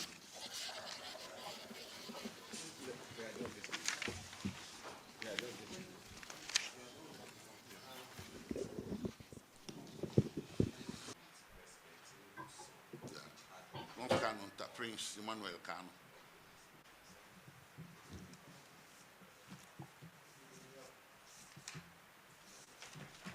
Yes, ladies and gentlemen of the press, what I said and what my two colleagues have said can be summarized as follows. One, recall that Mazi Nnamdi Kanu's case was commenced almost over 9 years ago when he was first arrested in Lagos. Recall also that he was there in charge of offenses relating to his broadcast on Radio Biafra from his location in London. You can imagine what it means for someone to be on an endless trial that never really happens for almost 10 years and being detained without conviction for 18 months, initially from 2015 to 2017, and again for over 3.5 years from 2021 to the present day. This alone is a gross injustice of its unique kind. Two, it's also to be recalled that after Mazi Nnamdi Kanu was freed on bail, Nigeria's army levied these little attacks against him that drove him into exile, involuntary exile, from which he was also renditioned in 2021. And recall the decision made in 2018 by the African Union that everything that has happened to the IPOB from 2017 to that very date, and of course, much worse happened after. Recall that those things were declared illegal and unlawful, and as having violated the African Charter at a continental scale. Now, also, the same action, in particular, the proscription of IPOB in 2017, provoked or triggered the rush of litigation that eventually culminated in the ruling of the High Court of Enugu State, declaring that such actions by the federal government of Nigeria against Mazi Nnamdi Kanu and IPOB are unconstitutional. So the question to ask is this: why is it that the IPOB, being of Igbo stock, it is not us as legal team making allegations? We have rulings of the international community. In the same vein, we have rulings of municipal courts in Nigeria indicating that what is happening to IPOB is nothing more than an ethnic-driven persecution. 3, now having survived the little attacks and having survived these many years in enforced exile, and having undergone all these tribulations and travails, and having been renditioned, these actions, this very action of the federal government of renditioning Mazi Nnamdi Kanu triggered the international legal order. In July 2022, the United Nations Human Rights Council came down with a gavel that Mazi Nnamdi Kanu was extraordinarily renditioned, and that it was a violation of all canons of international law to which Nigeria is subject, and it recommended a generous compensation to be paid to him and cessation of his prosecution. That was ignored by the federal government.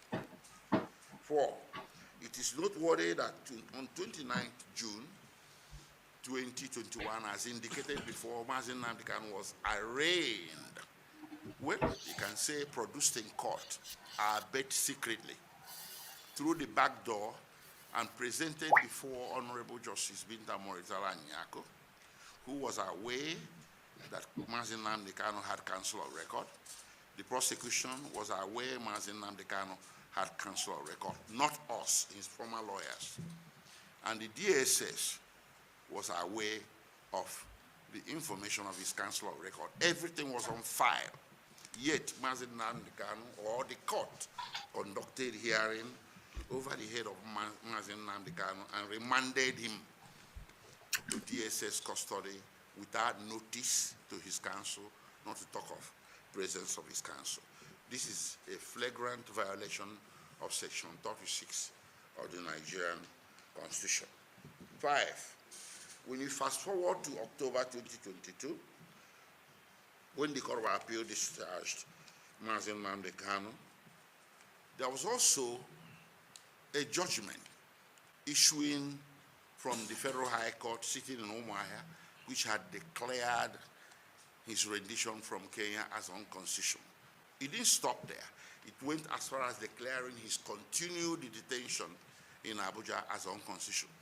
What will you do or expect a responsible government to do when the detention of her citizen is declared unconstitutional?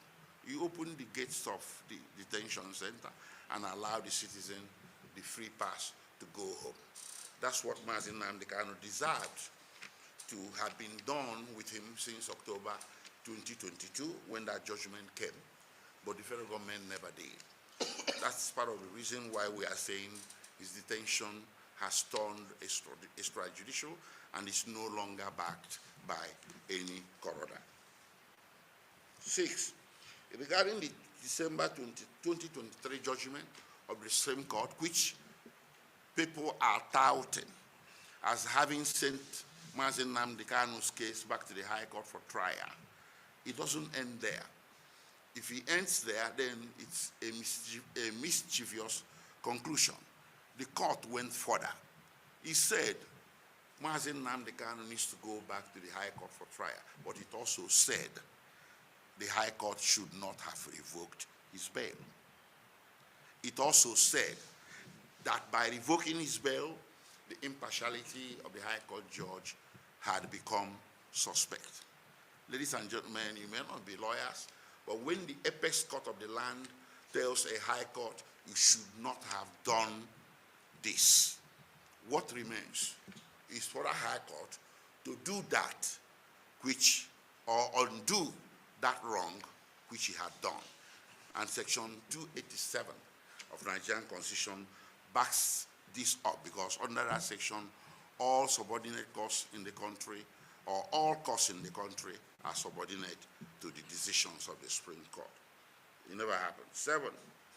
Now, talking about the much-vaunted trial of Mazen Nnamdi Kanu, we raised objections to this trial, too, based on the conditions of his detention, which were very stringent and highly prejudicial to his right to fair trial.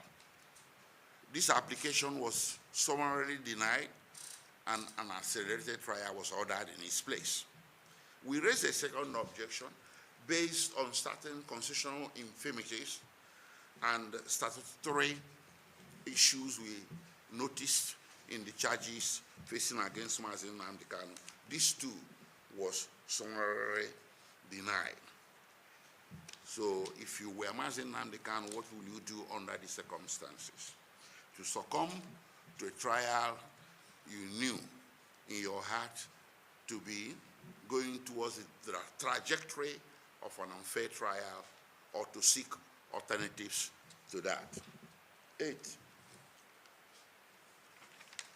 Having considered those factors which we enunciated, Mazen Nnamdi Kanu felt that the only fair way out of this logjam is to seek that his case be handled by another judge. Hence, the recusal, the famous recusal that is still roiling the system. And in concluding this press statement, ladies and gentlemen of the media, we must go on record to say this. As lawyers, our duty is to ensure that Mazi Nnamdi Kanu's case is conducted or handled in accordance with all the laws pertinent to it, particularly the Constitution of the Federal Government of Federal Republic of Nigeria, which is the ground norm. In our view, this has not been the case, and the evidence is legion, as all who have dispassionately followed the trajectories of this case would agree. On this score, ladies and gentlemen, we make bold to state that this case has turned from the legal and the judicial to the political. This is perhaps the reason why there is a broad spectrum of persons and organizations calling for a resolution of this case outside of the judicial part, also known as political solution by baptism. These calls range from the international to the domestic, including members of the Senate, House of Representatives, the clergy, CSOs, eminent lawyers, and many others too numerous to mention. Be that as it may, and judging from 2015 when this case began 9 years ago, there is a trove of evidence that suggests that the only way to correctly describe what Mazi Nnamdi Kanu has passed through for almost a decade is to say that his case, even though bereft of merit from the very get-go, has turned from a trial to be conducted under the Constitution to a trial by ordeal. This is perverse, and it will not stand. Thank you.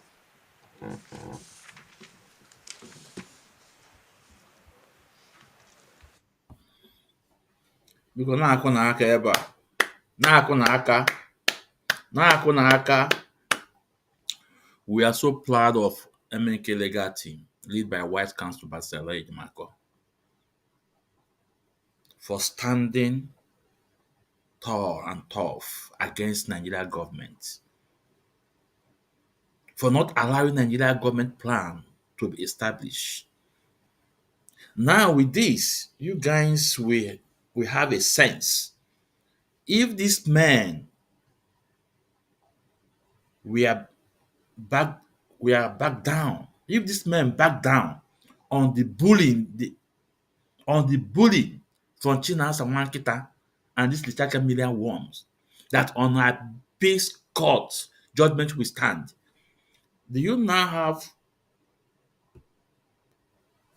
have sense, or do you now thinking how it will look like if this man back to this cheap blackmail? That's okay. They will not go to court anymore. They stand on an appeal court's judgment. Do you now see what will happen to Mazi Nnamdi Kanu?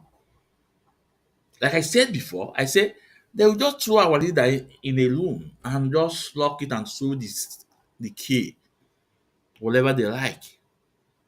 They will not have an excuse to give. But today, Mnklegalteam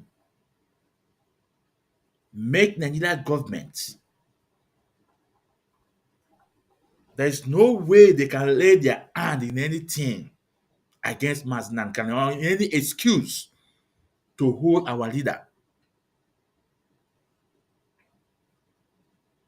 There's no way. They don't give the Nigeria government any excuse. That is why Mgbaluna, more Mazi Ezumezu Nwekwensu, na-eti this enemy within oti mgbodomgbo n'iru akwụkwọ. The Mnklegalteam na-eti Nigeria government oti mgbodomgbo with their own constitution. Na-apụwa ka ọkwa. Na-ayọwa ka nkirika ọgọdọ. Look at what these great men are doing in Nigeria government. Almighty Nigeria government. Look at what this great team this formidable team, these sound lawyers, are doing to the Nigerian government, exposing them to nothing, exposing them with the Nigerian constitution, with their own constitution. Every lies and black men from Nigerian government, these great men have debunked them and dismantled them, putting Nigerian government into a tight corner. And they said, in anything legal, that they will stand and defend Onyema Mazinani Kanu to any angle that you take it.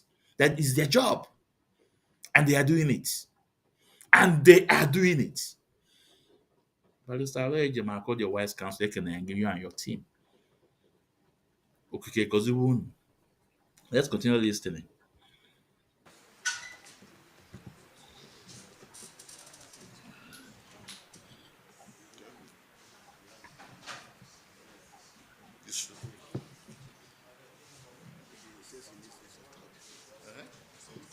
Yes.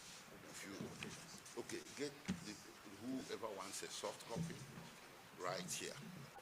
Otherwise, this is that we digress from this thing. Okay, now, I'll also stop here. Huh? To summarize. I'll also stop here. You stop here. Then I may say summary. Don't start yet. Thank you very much. My name is Mnklegalteam.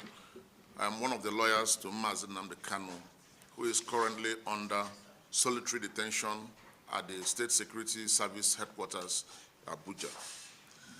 To be clear, today, the 16th of January 2025, makes it well over 9 years that Mazi Nnamdi Kanu was arrested and detained on trumped-up charges of treasonable felony, publication of defamatory matters, and improper importation of goods into Nigeria.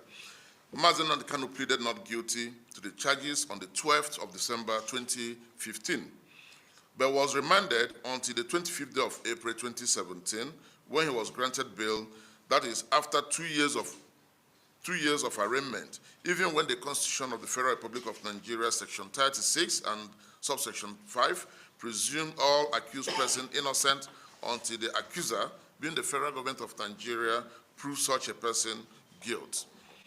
Even when Mazi Nnamdi Kanu was eventually granted bail, in spite of terrible and vehement opposition to the bail application, the federal government of Nigeria felt defeated and unsettled, hence devised a means to end the life of Mazi Nnamdi Kanu by its military operation in Afaruku in Ibeku, Abia State, the hometown of Mazi Nnamdi Kanu, codenamed Operation Python Dance, perpetrated between the 10th and the 14th of April 2027, where 28 persons were killed right in the compound of His Royal Highness, the Igwe of Afaruku, the family home of Mazi Nnamdi Kanu. Onyendu Mazi Nnamdi Kanu, by divine providence, was saved from being murdered in the process. His case came up thereafter before the trial court, presided over by Justice Binta Ejimakor of the Federal High Court, Abuja, on the 26th of June 2018. But he was not in court, having exiled himself to Kenya to save his life from Operation Python Dance staged by the military. By Mazi Nnamdi Kanu's application to the African Charter on Human and People's Rights, he was granted provisional measures to ensure that he was not hurt by the Nigerian government, but that was never respected by the federal government of Nigeria. On the 28th of March 2019, the federal government of Nigeria lied to the court that Onyendu Mazi Nnamdi Kanu jumped bail and had violated the terms of his bail and then applied for the revocation of Mazi Nnamdi Kanu's bail, the issuance of arrest warrant against him, and an order forfeiting the bail bond of his sureties. The court feigned ignorance of the fact that Mazi Nnamdi Kanu did not jump bail, but was forced into running away to save his life and physical well-being, and indeed granted the prayers of the Federal Republic of Nigeria, a move reprimanded by the Supreme Court. Following the order of the Federal High Court revoking Onyendu's bail and issuing a warrant of arrest, the federal government of Nigeria kidnapped and abducted Onyendu Mazi Nnamdi Kanu from Nairobi, Kenya, to Nigeria in violation of Section 15 of the Extradition Act, therefore making it a trade now, a going trade in Nigeria, a very viable trade in Nigeria for kidnappers. And that is why we say that most of the kidnap we have today, they lent from the federal government of Nigeria. On the 29th of June 2021, the federal government of Nigeria produced Mazi Nnamdi Kanu in court, and in the absence of his lawyers, and without affording Mazi Nnamdi Kanu the right to fair hearing, ordered that he be remanded in custody of the State Security Service, those who went to kidnap him from Kenya. On the 21st of October 2021, the federal government of Nigeria amended the charges to add the offense of terrorism, and Mazi Nnamdi Kanu pleaded not guilty to the counts or charges. His bail was and remained revoked. Mazi Nnamdi Kanu filed a notice of preliminary objection challenging his prosecution in violation of the Extradition Act, contending that his prosecution on the counts that existed prior to his extraordinary rendition was unconstitutional and abuse of court process and disclosed no offense known to law. The trial court agreed with Onyendu and struck out 8 out of the 15-count charge. On Onyendu Mazi Nnamdi Kanu's appeal to the Court of Appeal, the entirety of the outstanding counts of charge were struck out for want of jurisdiction, and Onyendu was consequently discharged and acquitted on the 13th day of October 2022. In an unprecedented manner and against all known laws, both locally and internationally, the federal government of Nigeria refused to release Onyendu from detention facility, and on the 15th of October 2022, the federal government of Nigeria filed an application seeking a stay of the release of Mazi Nnamdi Kanu from detention. This application was which is alien to Nigerian law and which never applies to cases of discharged and acquitted persons, was granted by the Court of Appeal, surprisingly, presided over by a panel of justices led by Justice Samani on the 28th of October 2022.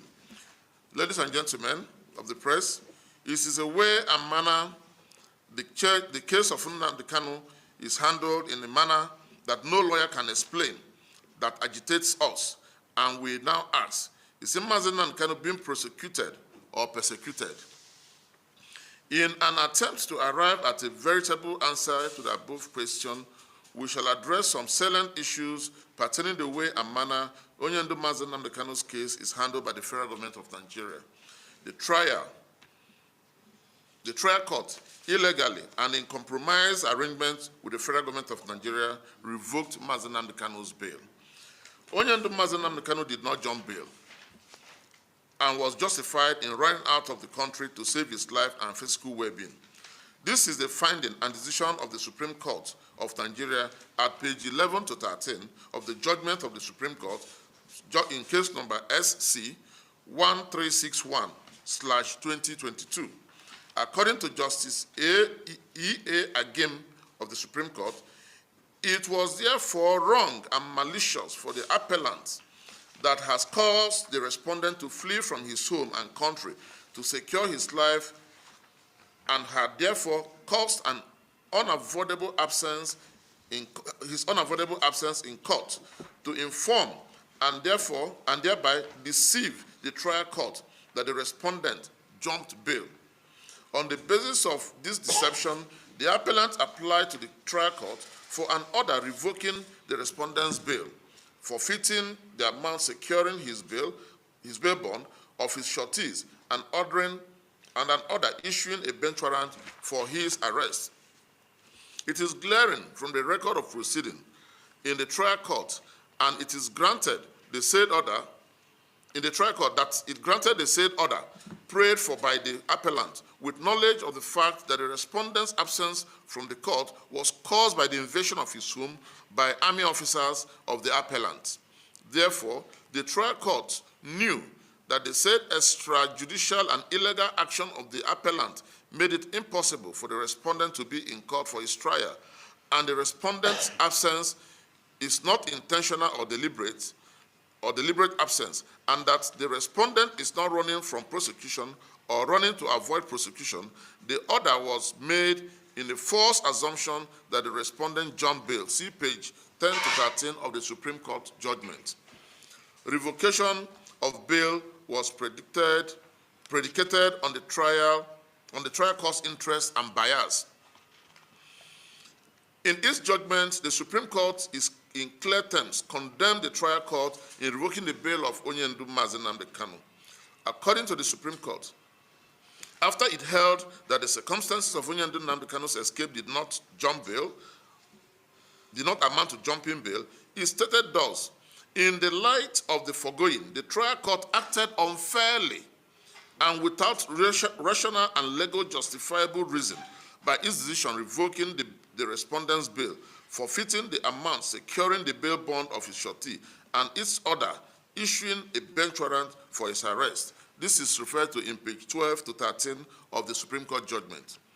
At page 19 of the Supreme Court judgment, the Supreme Court unequivocally held thus: this indifference of the trial court to these unlawful attacks on the person of the respondent and the extreme violation of his fundamental rights while he was in custody of law pending trial rendered the impartiality of the trial judge suspect.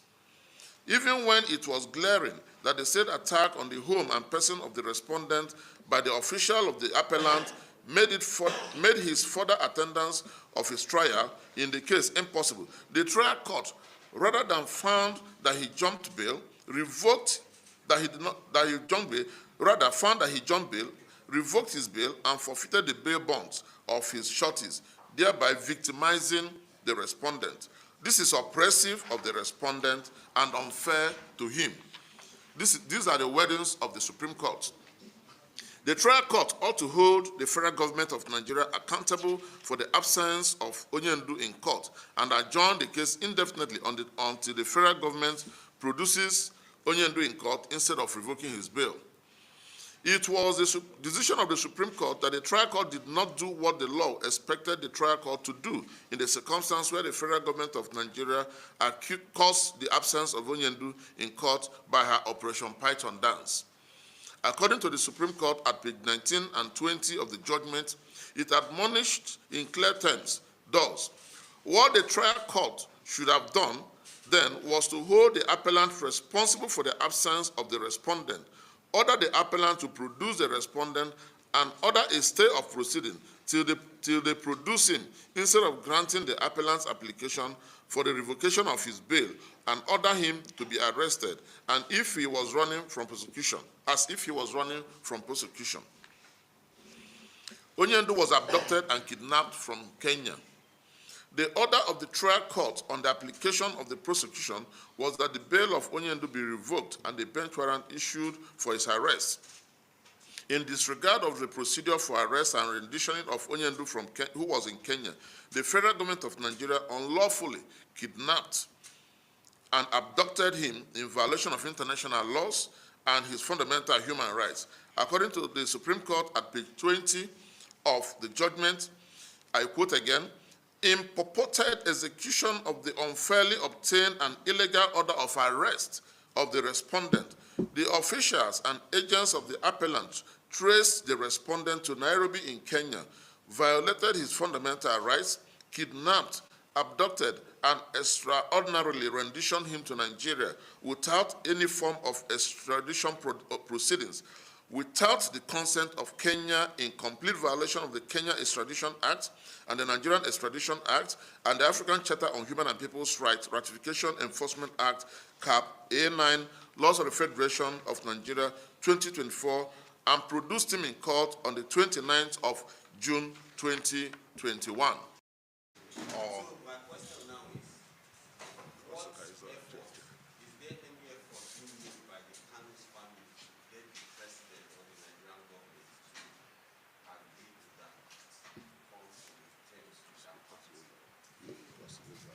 Of them can do it. Not what I'm saying. Any of them can do it. Are you ready? 5. Phones on silent 4. Phones on silent 3. Ego. I know what. Everybody ready? Yeah. 5, 4, 3, 2, 1, go. Good afternoon, ladies and gentlemen of the media. and welcome to this World Press Conference. Then we call them to zero in. Okay, so you can arrange for it. Not clips, food.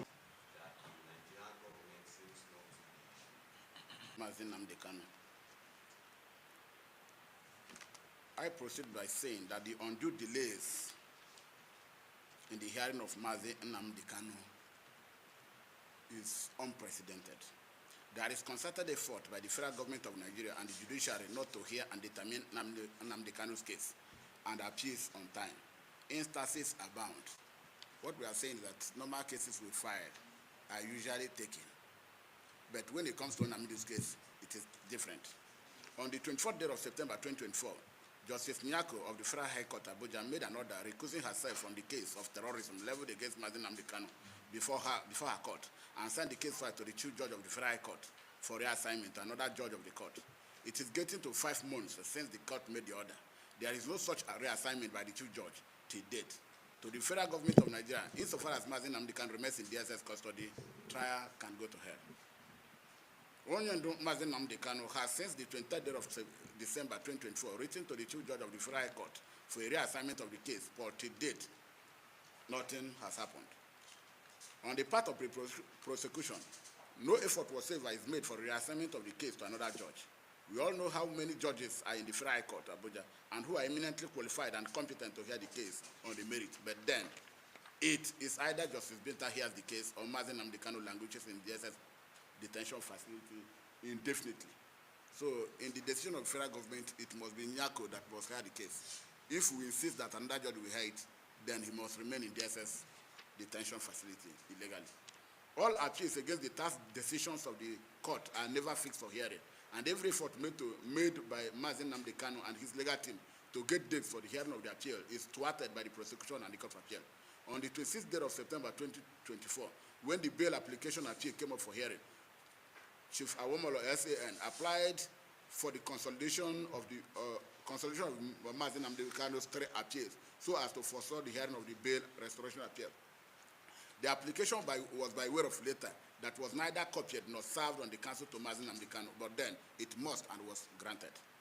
Similarly, on the 8th day of October 2024, when parties were ready to adopt their processes in respect of the bail application, the panel of justice led by Joseph Olubimika Oyewole and S.E.S. Onwike, Justice of Court of Appeal, refused to hear the appeal on the purport that they needed time to study the appeal.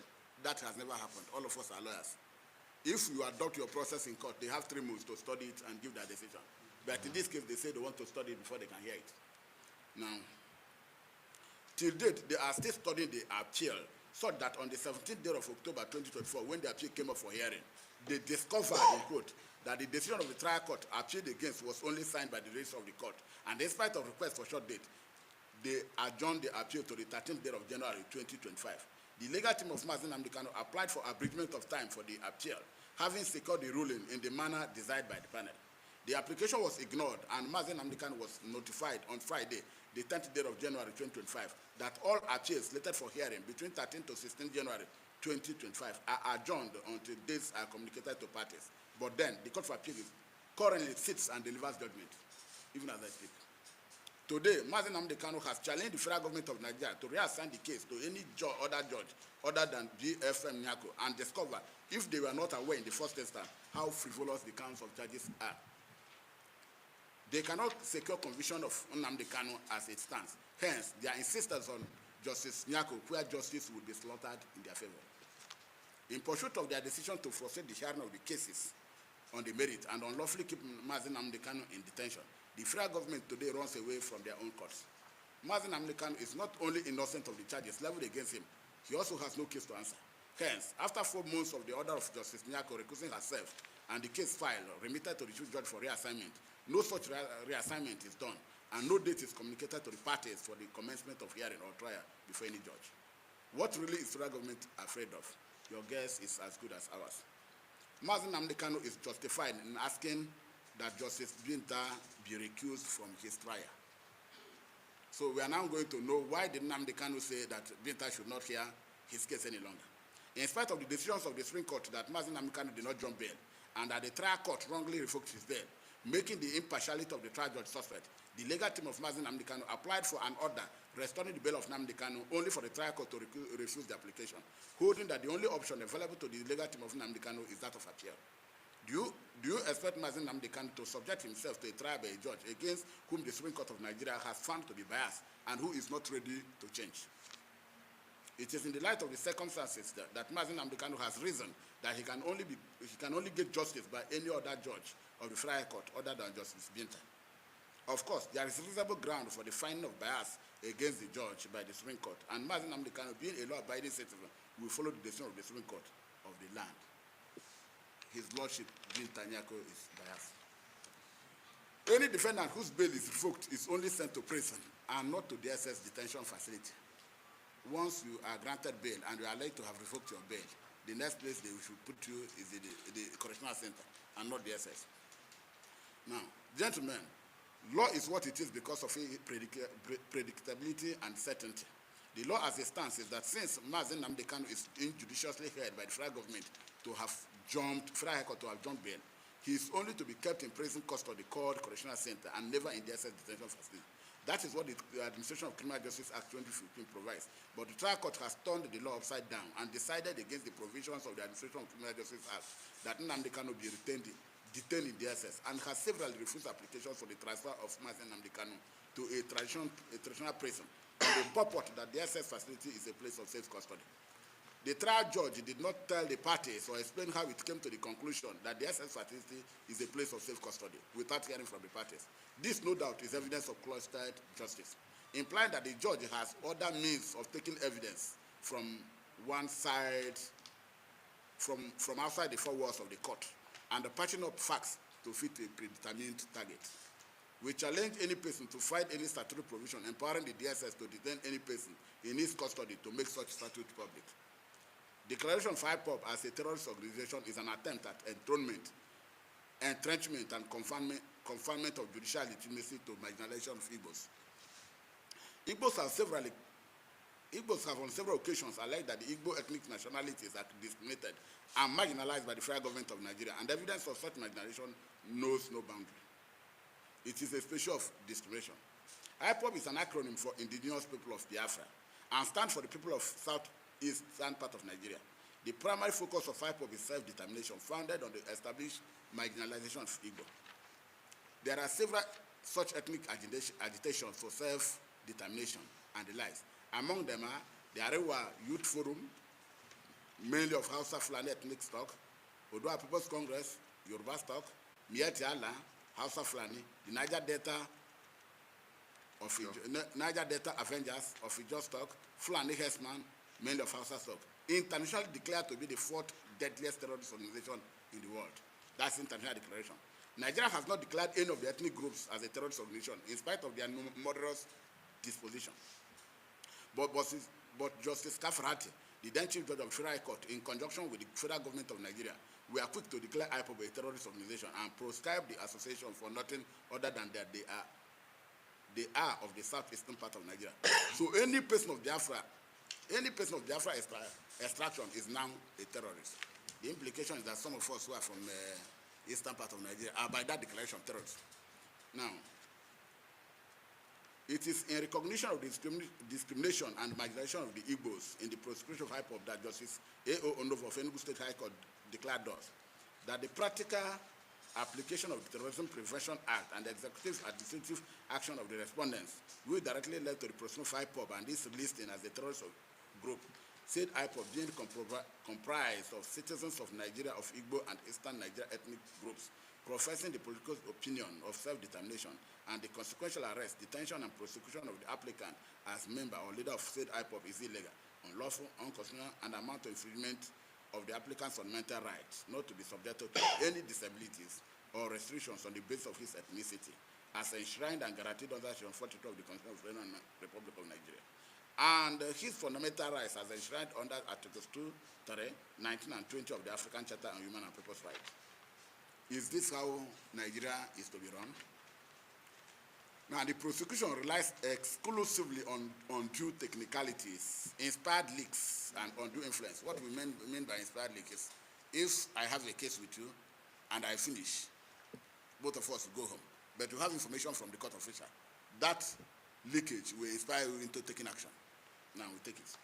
Throughout the period of mock trial before Justice Ejimakor of the Federal High Court and the Court of Appeal, no decision of the court touched on the merit of the case. There are unholy alliances between the prosecution and the judiciary, so that the Court of Appeal refused to hear appeals on the ground that the panel requires time to study the appeal, even when the panel would have 3 months to study, deliberate, and determine the fate of such appeals, only for the prosecution team to get hints from the appropriate quarters in court, to file motion on notice challenging the entirety of an appeal. And despite the robust submissions against the motion, the motion was granted. Of course, no judge overrules himself, and the legal team of Mnklegalteam was therefore held to have waived their right to complain against the incompetence of the said motion. Nobody gave us reason how we waived our rights. On the foregoing, it is our view that Mnklegalteam is undergoing persecution and safe state-sanctioned extrajudicial detention and not trial. Persecution is a terrible approach to the prosecution of cases. From the unending adjournments, the refusal to prosecute the case before any other judge other than Justice Benta, the compromises centered on ensuring that Mnklegalteam is never allowed access to his lawyers for the preparation of his defense, it becomes irresistible a conclusion that what Mnklegalteam is facing is persecution from the federal government of Nigeria and not normal prosecution permissible under the Criminal Justice Administration. This happened in Abacha against the state in 2002, where the Supreme Court held, and I quote, "All powers to settle issues between parties is vested in courts, and court must be vigilant that genuine cases and controversies are settled so that no accused person will be oppressed, either directly or indirectly, through acts of prosecution. If not, we shall have persecution in place of prosecution. It is for this reason that an accused person, despite the power to file indictment on an information, should not be indicted to face trial from the outset if it is clear that he should not face. That is where, then we expect that normal prosecution commences before another judge of the Federal High Court, who would be even in the hearing of the appeals. So that is where I stop. Thank you, gentlemen of the press.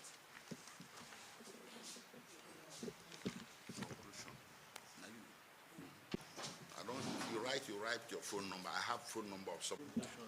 All the had no questions. Then Amara, somebody who is like.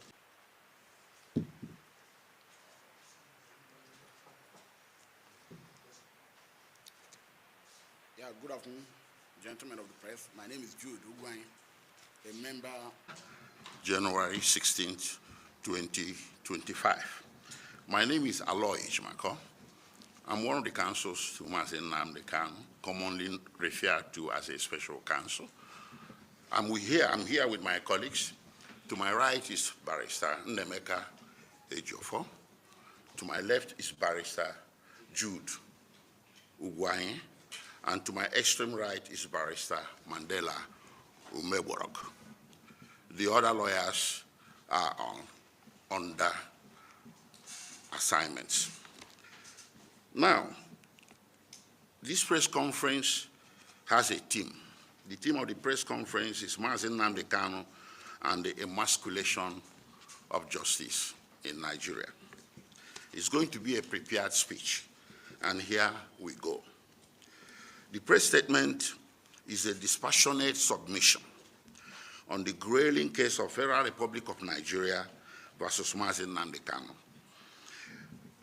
It is divided into 3 parts and several subparts, which will be discussed under an introduction, an analysis, and an executive summary. Now to the introduction. Mnklegalteam's case began in earnest on October 14, 2015, when he was arrested on his arrival in Lagos from his location in the UK.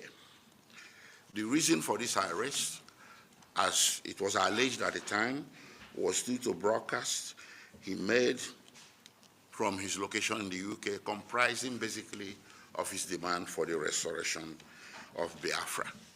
He was then charged with treasonable felonies and other minor offenses, but later in time, Mnklegalteam was granted bail twice by 2 different courts, but the government of Nigeria disobeyed or otherwise unlawfully parried the court orders and it remained not obeyed. However, much later, in April 2017, Mazi Nnamdi Kanu was eventually released on bail. Such was the case that on 16 December 2016, when the federal government withdrew all the charges filed against Mazi Nnamdi Kanu before the Chief Magistrate Court in Abuja, leading to the charges being dismissed also, and Mazi Nnamdi Kanu being thereby discharged. It will be recalled that these charges also were at that time dismissed. But the federal government doubled back and charged him back before the Federal High Court at this time. Beyond continuing to detain Mazi Nnamdi Kanu in disobedience of court order at that time, to the contrary, the federal government also did the unthinkable by arresting Justice Adeniyi Ademola, who had ordered unconditional release of Nnamdi Kanu at that time. According to several newspaper reports of 15th October 2016, Justice Ademola had stated, and I quote, "From the time of my arrival at the DSS office at about 6:45 p.m. on 8/10/2016, I was not told what my crime was for over 24 hours. Till the evening of 9/10/2016, a DSS officer officially finally informed me that the search of my arrest, that the reason for my arrest was based on these three allegations. One, petition of Hon Jenkins Duvier, dated 4th of April 2016 to the National Judicial Council. And two, granting bail on Sambo Dasuki. And three, the unconditional release of Mazi Nnamdi Kanu. This was perhaps one of the earliest telltale signs that Mazi Kanu was in for a rough ride with the darkest side of the Nigerian criminal justice system. Consequent upon his grant of bail in April 2017, he proceeded to his ancestral home in Afaruku, Ibek, Umuahia in Abia State. For someone enjoying his bail and awaiting his next court date, it therefore came as a surprise, deadly surprise indeed, that beginning from 10 September to 14 September, the Nigerian Army and other security agencies launched lethal military invasion of Mazi Nnamdi Kanu's ancestral home, where he was staying with his members of his family and well-wishers. It was indeed a deadly assault that claimed at least 28 innocent lives. Mazi Nnamdi Kanu and his parents, who were on location, sustained injuries, and his parents later succumbed to those injuries, and they are now deceased. Well, it is there, as they say, the rest is history, that Mazi Nnamdi Kanu, in order to save his life, had to depart the territory of Nigeria in search of a safe haven overseas. You will also recall that sequel to this attack, Nigerian Army did not let off. They announced a nationwide manhunt for Mazi Nnamdi Kanu. And the immediate aftermath of that invasion, infamous invasion, Nigerian government promptly commenced a constitutionally questionable administrative action to proscribe IPOB and declare it a terrorist group. This decision was preceded by the infamous public declaration made by the Southeast governors on 17 September 2017. And accordingly, following these public declarations by our government officials, on 28 September 2017, late Justice Kafrati of the Federal High Court granted the federal government her wish in an ex parte application brought before the justice by the former Attorney General of the Federation, Abubakar Malami, SAN. Apparently, in taking the decision to proscribe IPOB and declare it a terrorist group, neither the Southeast governors who fired the first salvo nor the federal government had recourse to Section 42 of the Nigerian Constitution, which is a fundamental right, a section guaranteeing the fundamental right of every Nigerian against discrimination based on ethnicity. I'm saying this because later in time, this matter went to court, and the High Court of Enugu State, in a landmark ruling, pronounced the executive action or administrative action leading to that prescription as violative of Section 42 of the Constitution based on some ethnic considerations against the Igbo. Thus, by the plain provisions of that section, members of IPOB who largely hail from the Igbo tribe were generally criminalized. So to be clear, the practical application of any law enforced in Nigeria, including the Terrorism Prevention and Prohibition Act, or any criminal justice statute or legislation, has to be applied even-handedly across the board to all Nigerians without discrimination of any sort. But in this very instance, IPOB, having been perceived as springing from the Igbo and their cousins in the southeastern part of Nigeria, was singled out for the special act of discriminatory proscription and declaring it a terrorist group. Of course, this gave the federal government the legal license to direct its armed forces to resort to the rules of engagement, which required it to shoot to kill, not even shoot to maim anybody perceived to be a member of IPOB, and this has continued to this day. And of course, that was what culminated in the extraordinary rendition of Mazi Nnamdi Kanu from Kenya to Nigeria in 2021. It therefore follows that by failing to take action to proscribe other similarly related ethnic organizations, such as the Fulani Headsmen or Mietiala, or Odua People's Congress or Niger Delta Avengers, some of which are known to have borne arms and carried out violent attacks, but the federal government did not as much proscribe them or declare them terrorists as it did IPOB.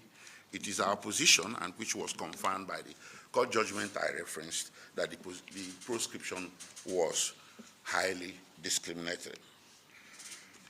Now, in summary, the right guaranteed under that section is unarguably and essentially a right to freedom from any discrimination of any sort based on national origin or ethnicity, such as has been levied against the IPOB and its members, perceived or real, by the federal government since October 2017.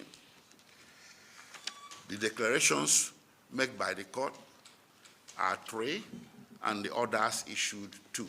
The court declared that action unconstitutional. It also declared that what IPOB is engaged in, the enterprise, is known as self-determination and that it is not unlawful. And the court, because the action offended its conscience, awarded $8 billion against the federal government for that action.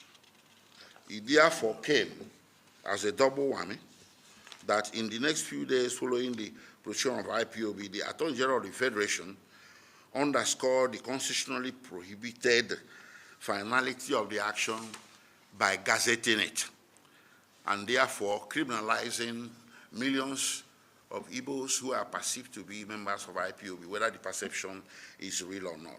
And it also led to interdiction of their properties, money, and otherwise wherever found. It's also led to mass arrests, extrajudicial killings, torture, detentions without trial, and whatnot.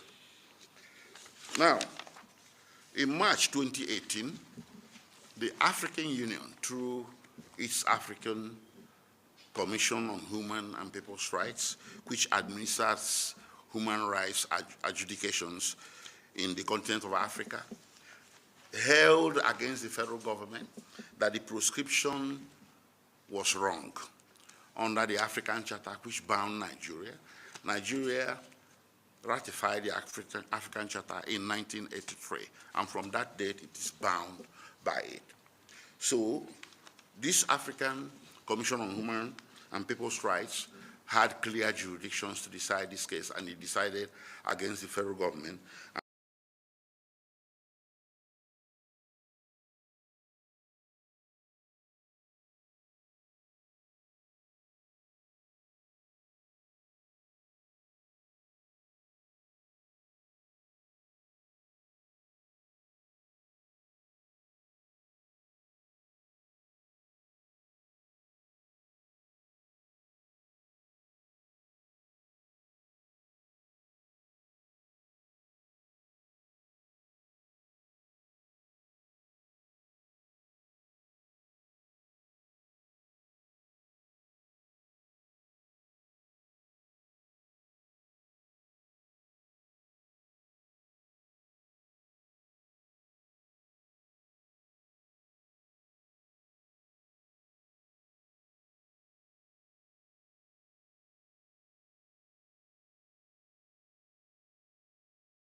Oh, sorry, guys.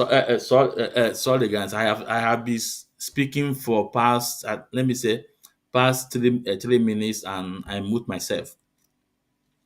So what I'm saying is that is there anything at all that anybody want to know about Mazen Kanu case against Nigeria government that have not unveiled before now?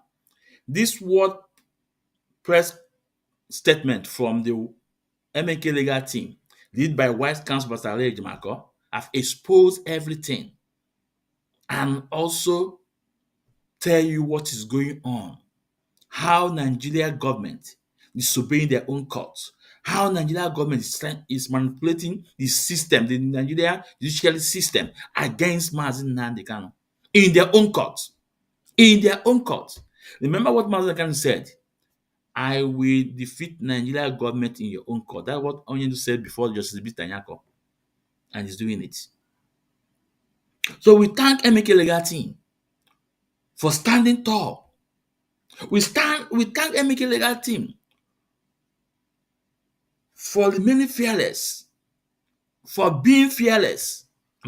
For being fearless. Even all those shenanigans, all those bullies, all those black men, they remain focused and they're doing the job. And listen, if you throw a stone up, it will get at a point, at the peak, that stone will be descending down. Onyendu Mazi Nnamdi Kanu is descending down, and nobody can stop him from landing. Itinye isi ọpịawa ya isi. Ikwuche ụzọ ọpịalie elu. Onyendu Mazi Nnamdi Kanu is descending down. Nobody can stop him from landing. This is Mazi Ezumezu nwa Ekwensu. Ihe na-agwụ n'ebe a bụ eziokwu Chineke. Unu bịa ka eti oti mgbọrọmgbo anọ m na ya. Nna eti oti mgbọrọmgbo na-ewutere with the evidence. Bịa ka address people for what to do. Anọ m na ya. Onwere nke m anọ na ya. Ị chọọ ka apịawasịwa nsogbu adịlọ. Na ịgbakọ n'ọsọ. Because my fight and I last for a day or 2 weeks, or for a very long time. When I remember you, say one no do go quick. Until I go no that's go ya or charger. So before I go, I want to play a five minutes video from the Wise Counsel by Ejimakor. He summarized the whole word press statement. Now let's listen to him. It's very important.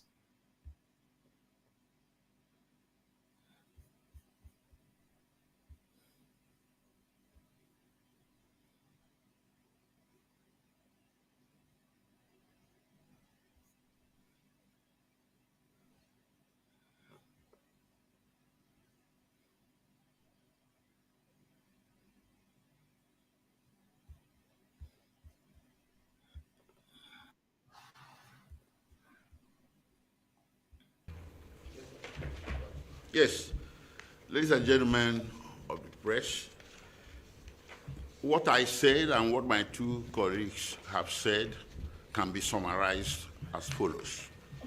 One, recall that Mazi Nnamdi Kanu's case was commenced almost over 9 years ago when he was first arrested in Lagos. Recall also that he was then charged with offenses relating to his broadcast on Radio Biafra from his location in London. You can imagine what it means for someone to be on an endless trial that never really happens for almost 10 years and being detained without conviction for 18 months, initially from 2015 to 2017, and again for over 3.5 years from 2021 to the present day. This alone is a gross injustice of its unique kind. Two, it's also to be recalled that after Mazi Nnamdi Kanu was freed on bail, Nigeria's army levied these lethal attacks against him that drove him into exile, involuntary exile, from which he was also renditioned in 2021. And recall the decision made in 2018 by the African Union that everything that has happened to the IPOB from 2017 to that very date, and of course, much worse happened after. Recall that those things were declared illegal and unlawful and as having violated the African Charter at a continental scale. Now, also, the same action, in particular, the prescription of IPOB in 2017, provoked or triggered the rush of litigation that eventually culminated in the ruling of the High Court of Enugu State, declaring that such actions by the federal government of Nigeria against Mazi Nnamdi Kanu and IPOB are unconstitutional. So the question to ask is this: why is it that the IPOB, being of Igbo stock, it is not us as legal team making allegations? We have rulings of the international community. In the same vein, we have rulings of municipal courts in Nigeria indicating that what is happening to IPOB is nothing more than an ethnic-driven persecution. 3, now having survived the little attacks and having survived this many years in enforced exile, and having undergone all these tribulations and travails, and having been renditioned, these actions, this very action of the federal government of renditioning Mazi Nnamdi Kanu triggered the international legal order. In July 2022, the United Nations Human Rights Council came down with a gavel that Mazi Nnamdi Kanu was extraordinarily renditioned, and that it was a violation of all canons of international law to which Nigeria is subject, and it recommended a generous compensation to be paid to him and cessation of his prosecution. That was ignored by the federal government. 4, it is noteworthy that on 29th June 2021, as indicated before, Mazi Nnamdi Kanu was arraigned. Well, you can say produced in court, albeit secretly, through the back door and presented before Honorable Justice Binta Morizala-Nyako, who was aware that Mazi Nnamdi Kanu had counsel of record. The prosecution was aware Mazi Nnamdi Kanu had counsel of record, not us, his former lawyers. And the DSS was aware of the information of his counsel of record. Everything was on file. Yet, Mazi Nnamdi Kanu, or the court, conducted hearing over the head of Mazi Nnamdi Kanu and remanded him to DSS custody without notice to his counsel, not to talk of presence of his counsel. This is a flagrant violation of Section 36 of the Nigerian Constitution. 5, when you fast forward to October 2022, when the Court of Appeal discharged Mazi Nnamdi Kanu, there was also a judgment issuing from the Federal High Court sitting in Umuahia, which had declared his rendition from Kenya as unconstitutional. It didn't stop there. It went as far as declaring his continued detention in Abuja as unconstitutional.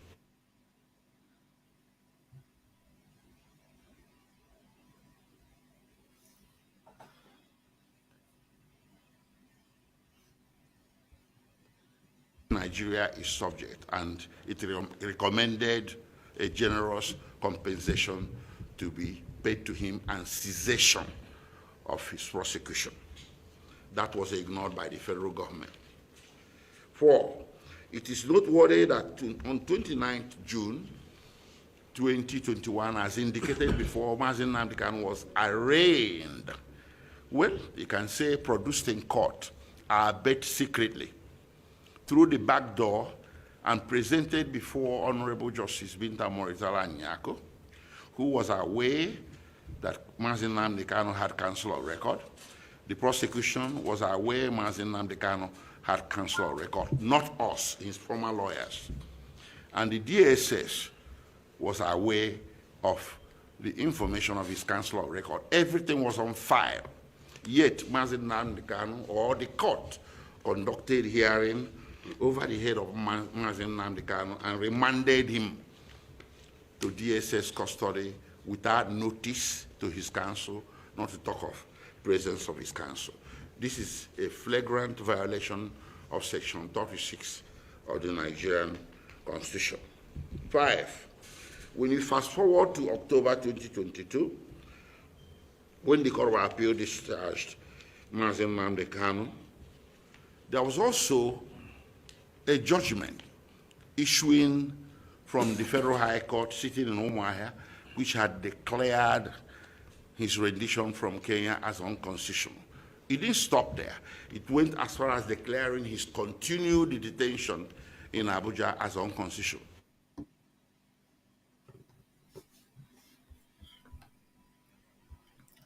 Now, this was the summary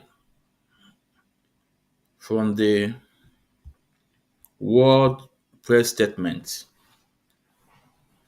by Mnklegalteam, led by Vice Counsel Pastor Aloy Ejimakor.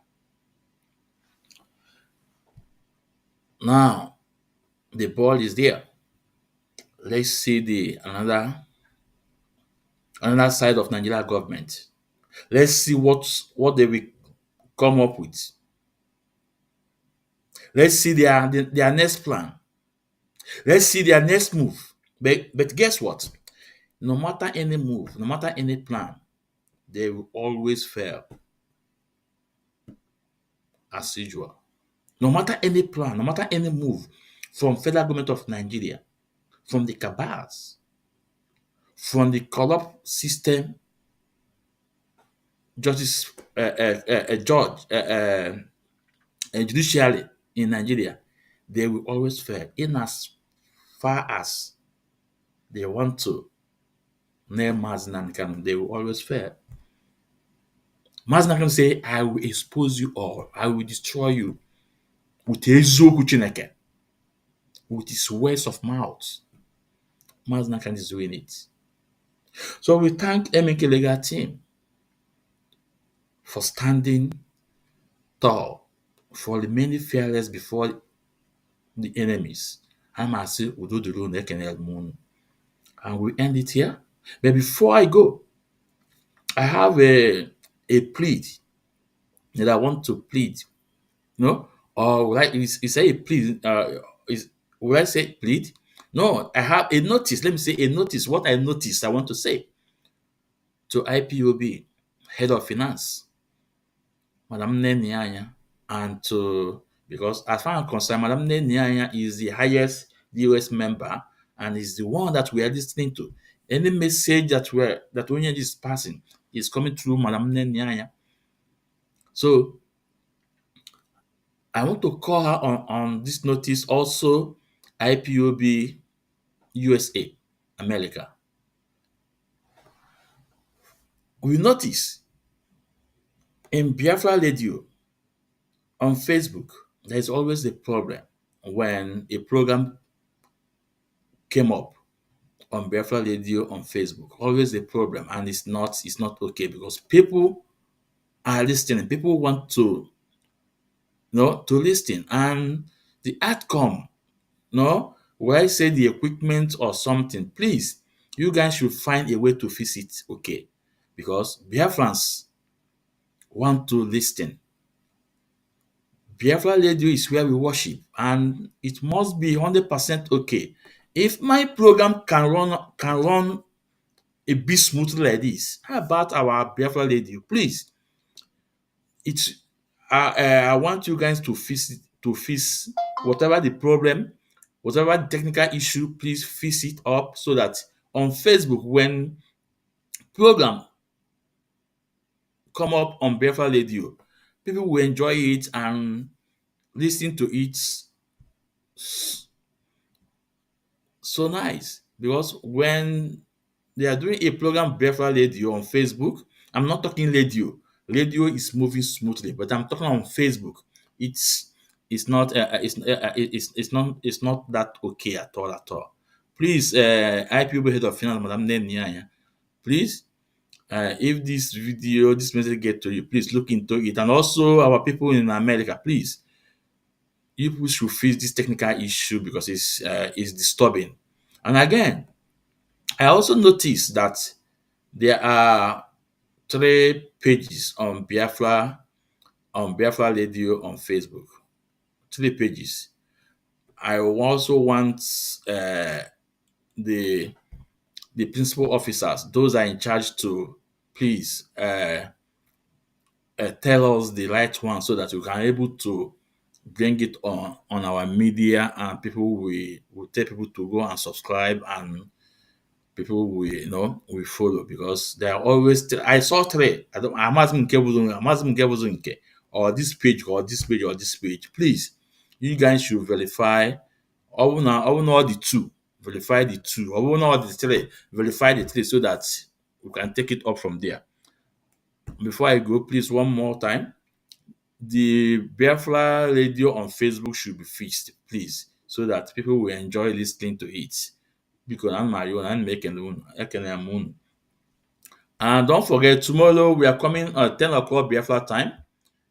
10 o'clock Biafra time, the organized President General will be live with us, and we have a couple of questions we are going to ask him, and we are going to, ask him question what is going on, and also ask him why the state governors are against him, why did they went to Enugu to nominate someone they will use, because it is obvious that they cannot be manipulate the President General of Organized Igbo by the Uche. But tomorrow, 10 o'clock Biafra time, it will be live with us. So please, come in if you have some questions and share the program. It's very, very important. So they won't much Chineke.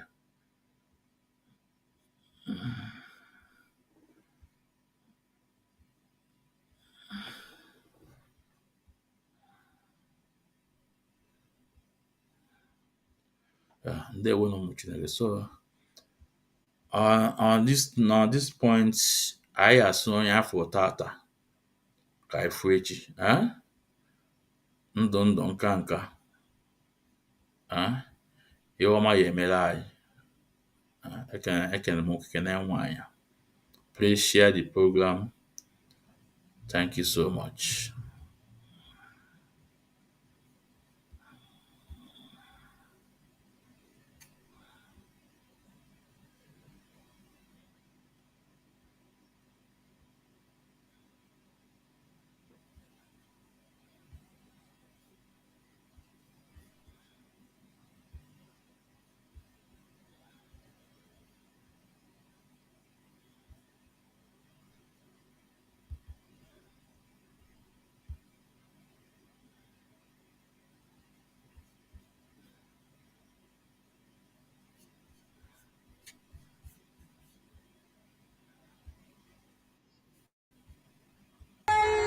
Chiri mara ndị kwere ekwe, ndị bụ na-ejikwa ịhụnanya ịnarata ihe n'aka, ndị bụ na-ejikwa mmadụ anata wee bụrụ ebe dere ha.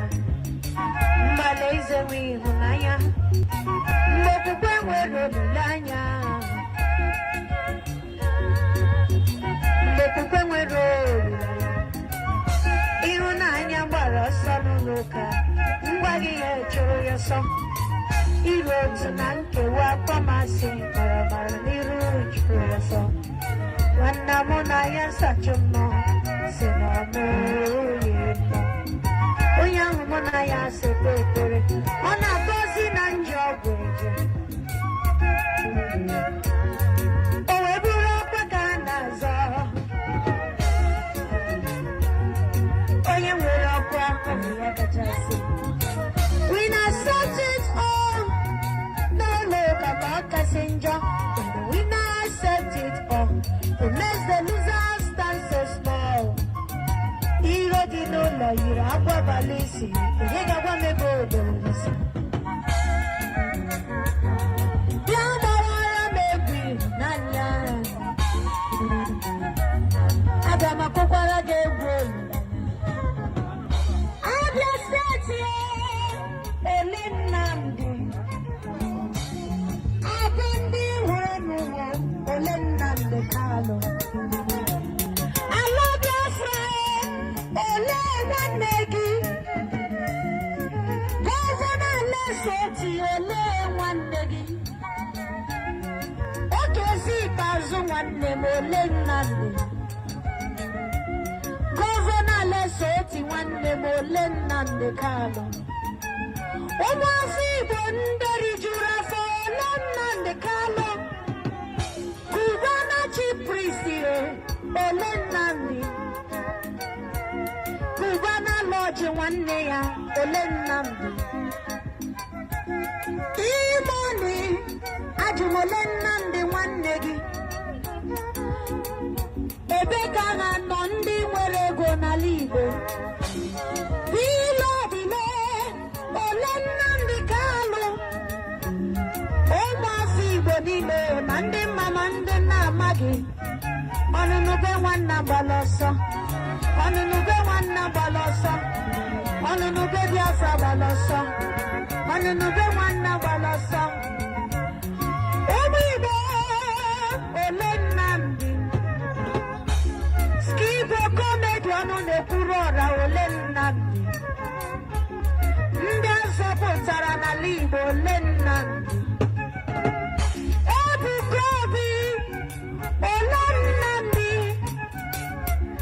Mbaka Ogule ole Nnamdi Kanu ọtụtụ ndị eze nwe n'ala Igbo ole Nnamdi Reverend Omokpayi nna m ukwu ole Nnamdi Kanu ndị azọpụtara ndị eze omume ole Nnamdi ọnụnụ be nwanna gbara ọsọ ọnụnụ be nwanna gbara ọsọ ọnụnụ be Biafra gbara ọsọ ọnụnụ be nwanna gbara ọsọ